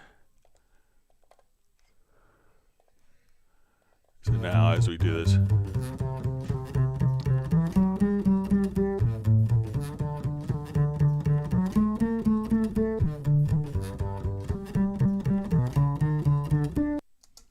so that's how you do it, but you want to select the track, go to the chords, but again, it's not going to be doing, you know, piano parts. They're playing multiple notes and chords or guitar parts. All right, Gerald Ely says, I like the track versions before edits tip. Yeah, so you can always kind of go back. All right, Jazz Dude shared the link for Doomstrophic. All right, Hamo 1974 just asked, did I miss the release date of Cubase 15 already? So it hasn't been released or announced yet. All right, so Gareth says, just check, Greg, did you get the link for the Hot Mess drum included songs? Okay, so I got the link. I haven't downloaded them. I was hoping to get it after the live stream tonight before my trip tomorrow.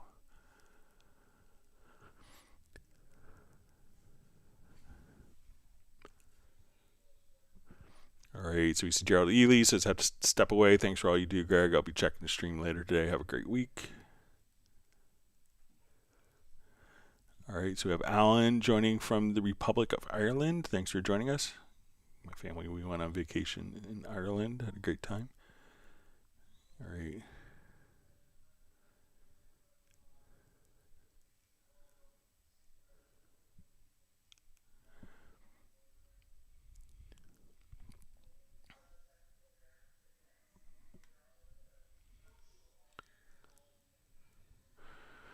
Okay, Massimo Campobello asks, hi Greg, I'm writing from Bologna.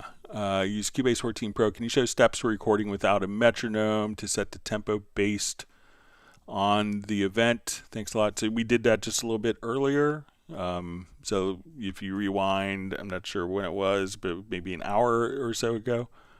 So, but we did do that. I think you mailed a question in. Thanks for that.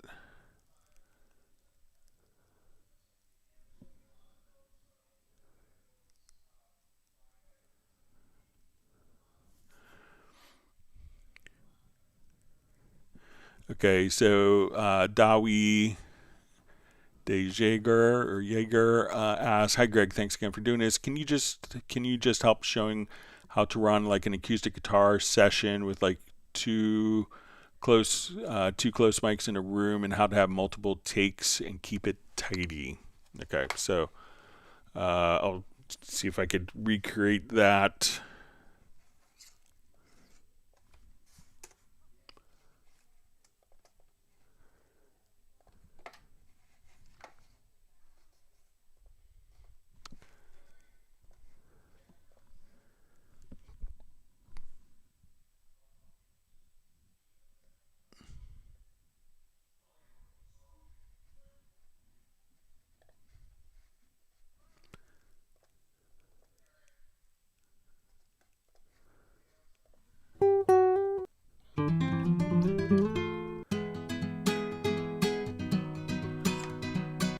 Okay, so let's say I have this acoustic guitar part here.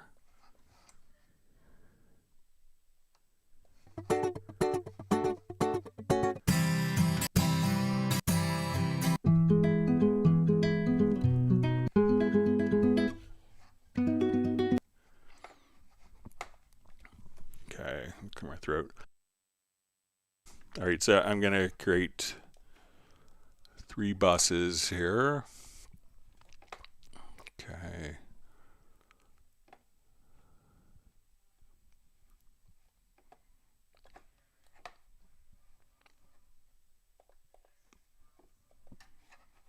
Let's say we'll call this left, right, room, mic.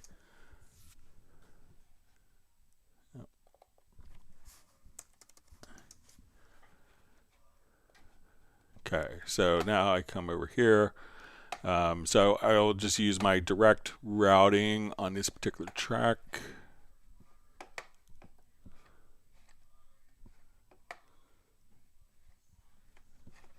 Here, I'll just do it from.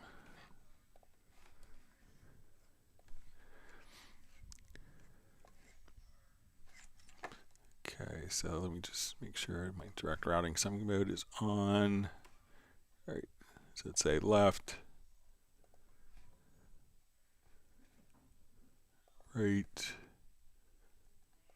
and we'll say room.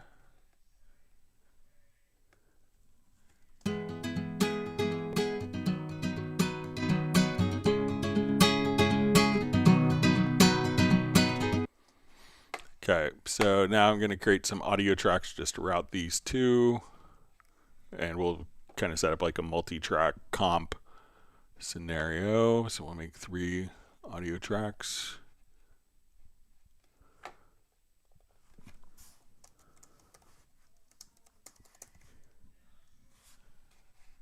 Sorry about that. All right.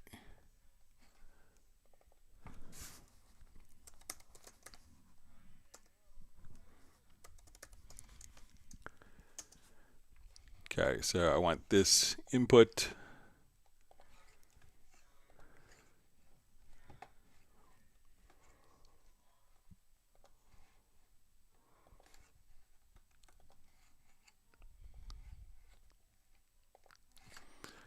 Okay, so now if we come over here, we should see kind of all of our tracks.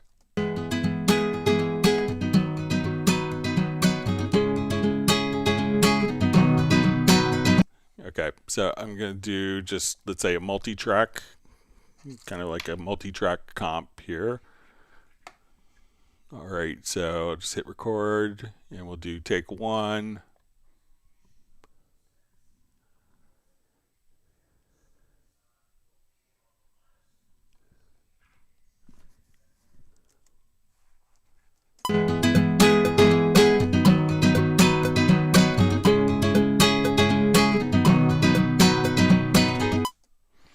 Okay, and let's do like take 2. So I'm going to come over here. So 1 is, if you wanted to do this, we could, one of the things you could do is do different track versions. But if you were comping, I will just come over here. Let's.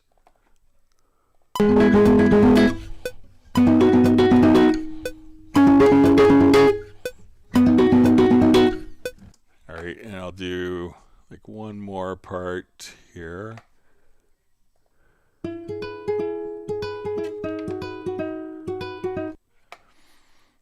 Okay.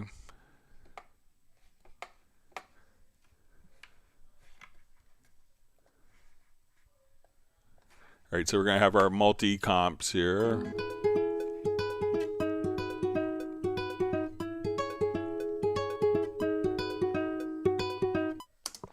All right, so we have kind of multiple parts that are comped. So what I would do to kind of keep it clean is we have these 3 parts and we want to comp between them. I would place these into a track. So we're going to say, let's come over here to move selected tracks to new folder. Into a folder. And on the folder, we want to apply group editing. All right, so when we listen to this, we could just say,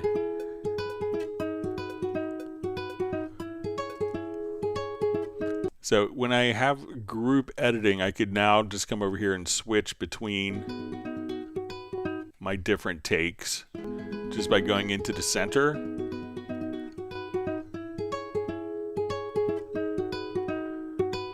So let's say we have multiple parts and I want to take, like, measure 1 from one part. So I'm going to come right over here and I will just do a Shift X.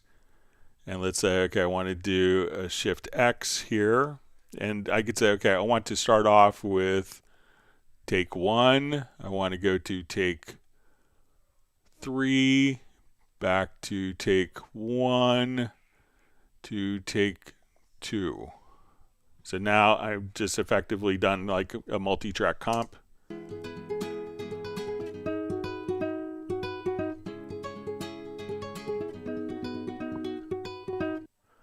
So once you do this, notice that when we select these, we could just simply, once we have this all set, we can just come over and switch between all of our different takes. So that's how I would do it. So give that a try. So try grouping them into a folder, enabling group edits, and then you could switch back and forth between the different takes right there.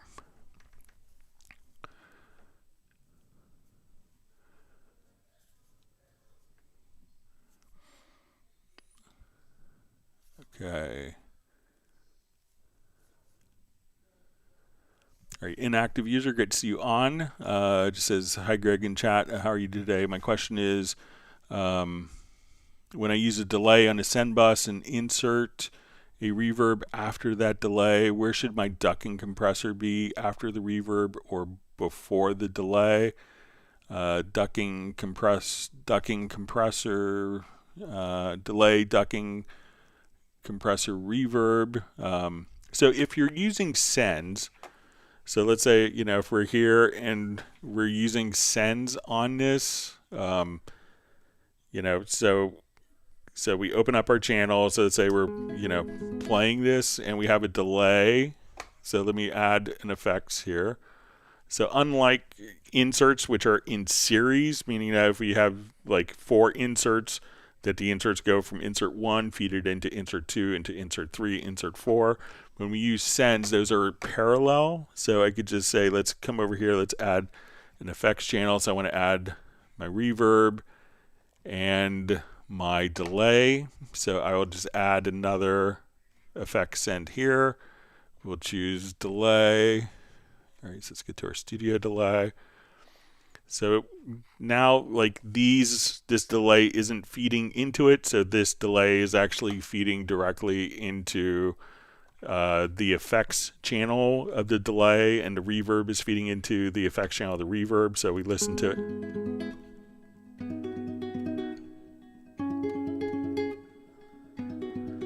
So if I wanted to do like a ducking on it, what I would do is now, if we go to like our targets here, we can say, okay, I want to go to, if I wanted to duck the delays, I could just say, okay, I want to just come over here. And if we go to like the effects send, and now we could just say, okay, I want to go to my delay here. And then we go to our effects return channel. Here we could put a noise gate before, or compressor before or after. So if you're using sends, right, that the sends will always go out parallel, and we don't necessarily need, so if we put a compressor in between, the signals are still going out to the delay channel, and they're still going out to the reverb channel. So let me know if that makes sense or if I'm misunderstanding. It's great to see you back on, inactive user. Thanks for joining us today.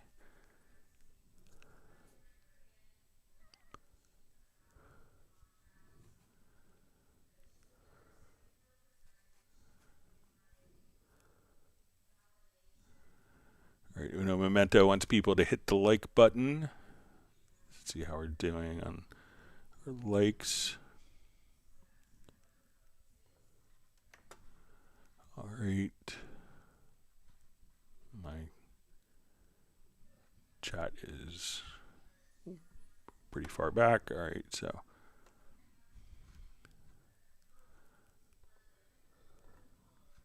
if you've learned something new, make sure you do hit the like button. Try not to bother you too much with it. All right, so we see Tim Weinheimer just says, thanks again, Greg. Wavelab do so many cool things. It just can be a little overwhelming.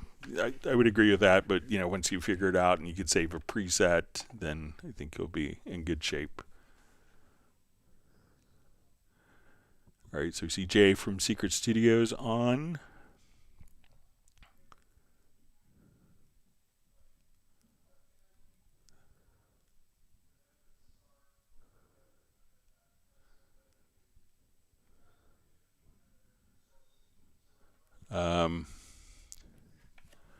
All right, so Jay is just asking, it says, I just want to touch base, ask if you happen to have have come across my email requesting a remote assist. So, let me just read the question.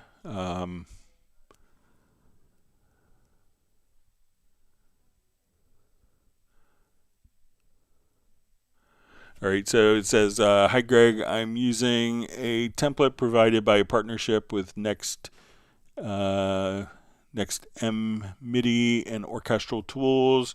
It uses Divisi Mate to orchestrate the instruments in Sign Player. The problem is that when the keyboard triggers, everything works fine except the piano instrument. The MIDI and every other thing works, but something somehow is being lost when Divisi Mate triggers the piano. So I think what Divisi Mate is set up and the concept of it, I kind of played with it and configured it in a couple of composer studios over the years, is that when you play a chord, it'll route this, like the middle note of a chord. If you're doing like high strings, the high note may go to like second violin, the middle note may go to viola, the lower note may go to cello. So it kind of, will take, what's played in as a chord and kind of orchestrate it out to different instruments. So, but I wouldn't think that you would actually need or want to actually do that with a piano, because the piano voicings are going to be, pretty consistent. And, what you hear in the piano is going to what you play on the piano is going to translate it. So you're not trying to necessarily take an incoming performance and take like a piano block chord and have that orchestrated to different MIDI instruments or spread out. So I would think, and I'm not a Divisi Mate expert, I may have some time next week to do a remote thing. This week is kind of pretty extraordinarily busy for work because I have a trip tomorrow across the country for 25 hours and then fly straight back so I can make the live stream for Friday. But I may have time maybe next week, in the second half of next week, to take a look. But figure out if you actually need to use Divisi Mate on the piano. All right.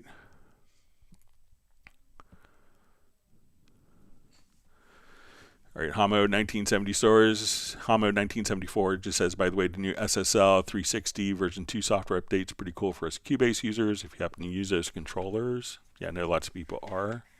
Thanks for letting me know.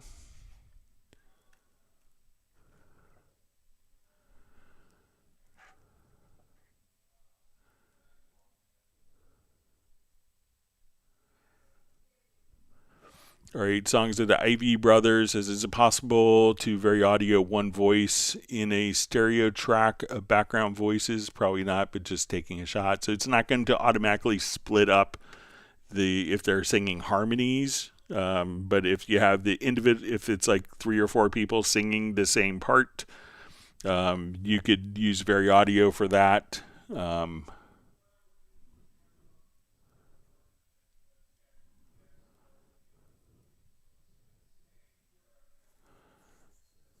All right, so Ben Tireman just says, is there any way to get the old scroll wheel back? It's the only thing I miss from the older versions of Cubase, the one that was inside the transport bar. So I think, the functionalities of what the scroll wheel did are still in the program. So if you go to like the jog wheel in advance, so if you come over here to, let's say the key commands, and you look under, let's say, okay, we look under jog, so you could jog left, jog right, if you wanted to do shuttle play. So all of those functions are still available within the program. You don't have like a physical software to do it, but I think a lot of people were using different devices to do that as well. Some people didn't like the height of it, felt that it took too much room. But make sure that you have kind of mapped these out to different keyboard shortcuts, and you could just simply do that as well. But the functionality didn't disappear, just kind of like the actual user interface to drive it in software that had changed, and kind of that went away, but all the underlying functionality is still present in Cubase that was doing under the hood. So you make sure you explore the different ways of accessing those different keyboard shortcuts. Always wonderful to see Nick on. He says, well, although he can't stay, he's done one more whack the like button. Thank you for that. Hope you're doing well.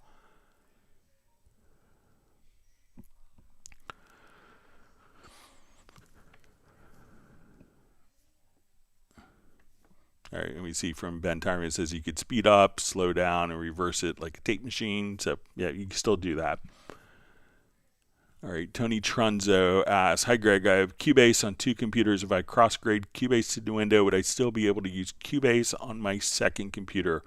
Yes, the 2 licenses work independently of each other, so you could still upgrade your Cubase and still upgrade your Nuendo. Earlier versions, when we were on the E-licenser, there was a technical limitation that so like on version 11 and earlier, that if you upgraded from Cubase to Nuendo, you didn't have your Cubase license anymore. But now with the Steinberg licensing, that's not an issue. So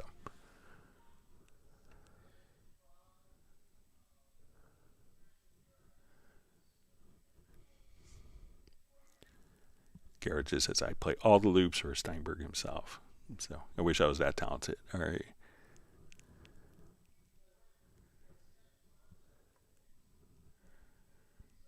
Okay.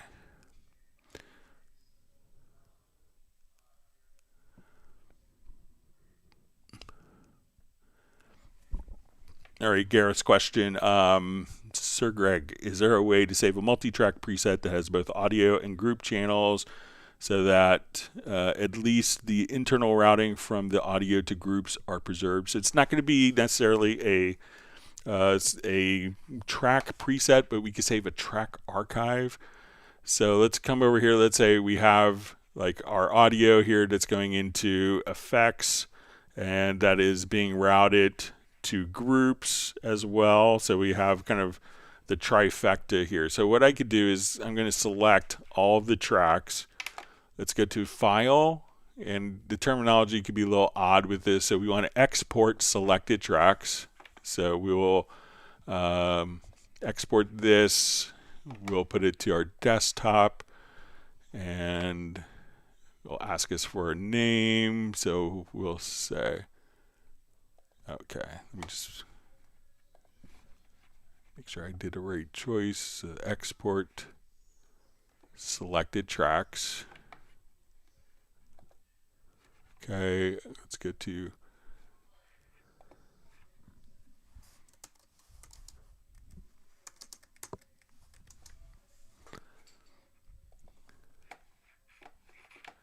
okay, so let's do a new project. So while you can't access it in the media bay, what you can do is just come over and you say, okay, let's import. So we export selected tracks, but we import a track archive. So we'll come right over here. This is the one we just made just a minute ago. We'll say open. We'll select all of the events and hit OK. And now you can see that this track is being routed out, to our left group, which is being routed out to stereo out. So all of our tracks, and all the routing is preserved in a track archive.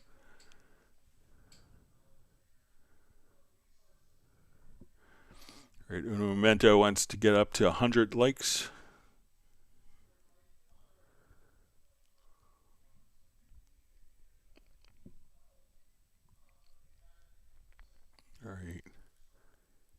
All right, so Uno Momento, so we got 100 likes about 8 minutes ago. Thanks for getting all that going.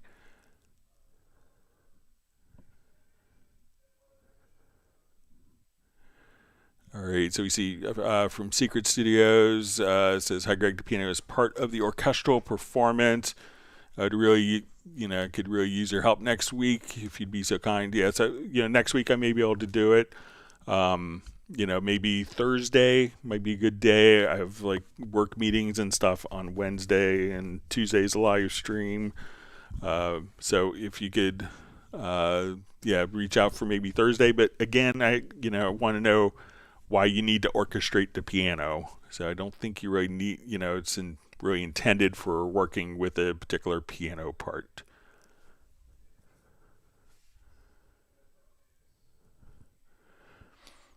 All right, so you see for inactive users, sometimes it's confusing how the routing is, but I'm glad you explained it so well.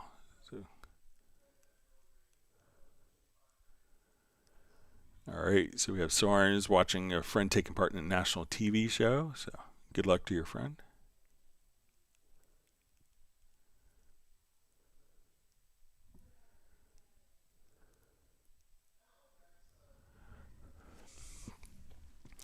All right, so you see from Anthony Clark, question, is there a way to trigger MIDI from an audio track like kick and its velocity too? And if so, can we have different velocities triggered? Can we select the whole track velocity to compress it more? All right, so let's say if we're doing, like if you want to take audio to MIDI, so let's come over here, just revert.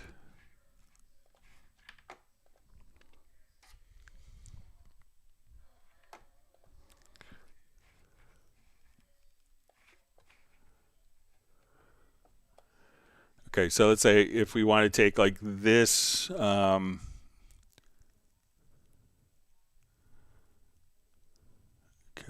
just make sure. Okay, so let's take, I have a drum machine open here. So let's say we got a groove agent. All right. So what we want to do now is just say, let's take our kick track here.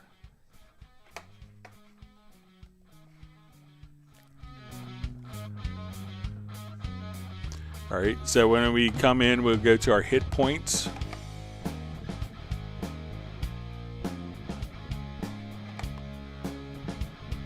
And what we want to do is we're just going to kind of adjust our threshold and our intensity. And then you'll see this little create tab, and we'll say let's create MIDI notes. And I want to put this onto C1. We could retain the dynamic velocity. We could put it onto a first selected track. So, or we could put it to a new MIDI track. So I'll hit OK. And now we could have all of the MIDI data here, and we could open up, let's open up like Groove Agent real quick. So I'll load up a kit.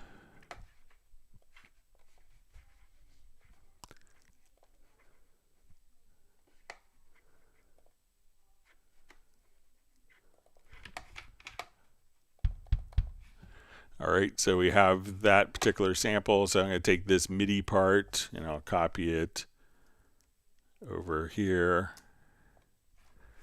So now,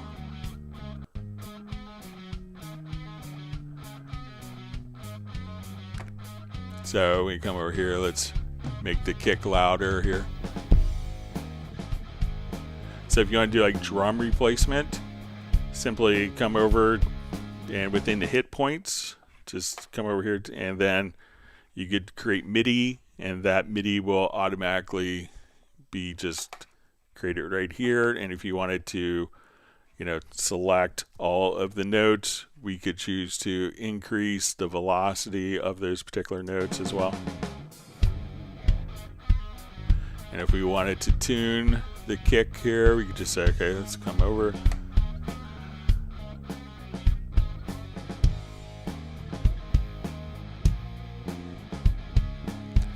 So if we mute the original kick drums,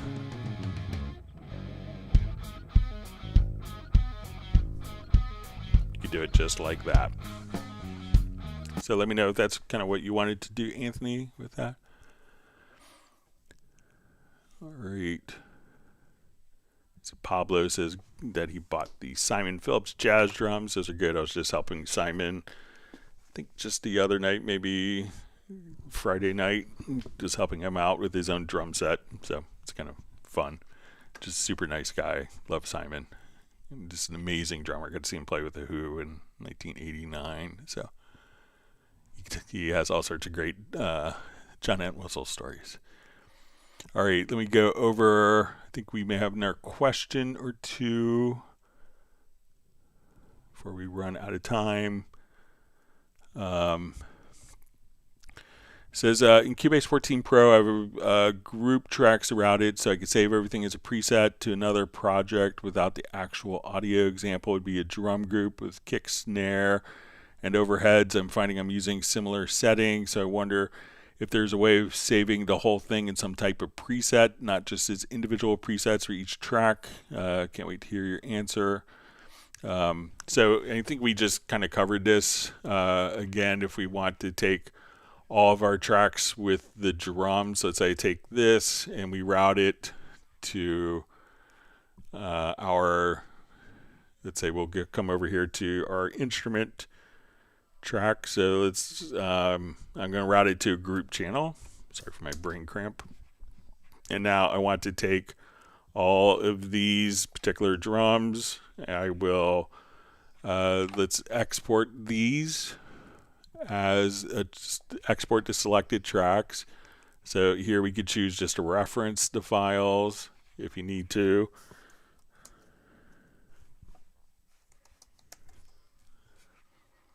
All right, so we'll put this in a new folder. So say Amos.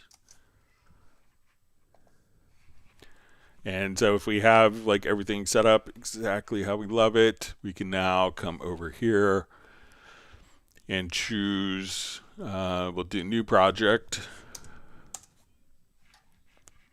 and import the track archive. So you could come over here, and so we'll just select that. We could not incorporate the events in audio. I'm going to select all, and now all of our tracks would be carried over with all of the routing and our group channel preserved for us. Now, if you have this, if you're like also another technique that you could do is if we have a number of tracks selected, we could also just kind of come over here, let's say to our settings, and you could also save selected channels as like a mix. So let's say, okay, let's do Amos 1028. So now if I completely have taken my mix here, so if this is kind of like I'm playing song 2 from the tape on the same mixer channels, now I could select all these channels, go to kind of our drop down menu here, and we'll say load selected channels, and boom, then everything can be instantly recalled for you. All right, and we had another question. Let me get to it before we run out of time. It's about kind of like a weird sounding audio file. Let me see if we still have it open.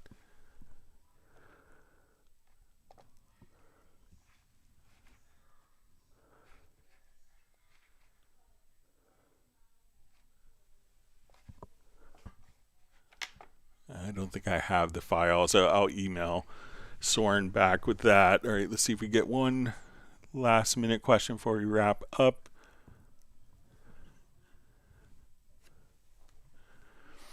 All right, so see Pablo just mentioned Anthony Jackson, the bassist, passed away. Yeah, it was sad to read. And I also see Dave Pensato is also having rough time. So I think he's having a GoFundMe for some medical issues. He's a wonderful guy. All right, so with that, we are out of time. I'm going to wrap up. I want to thank everyone for all the great questions, and we'll see you back on Halloween for the next Club Cubase, and we'll do our Club Cubase Zoom social. Everyone, please stay safe and healthy, and we'll see you back on Friday. Goodbye.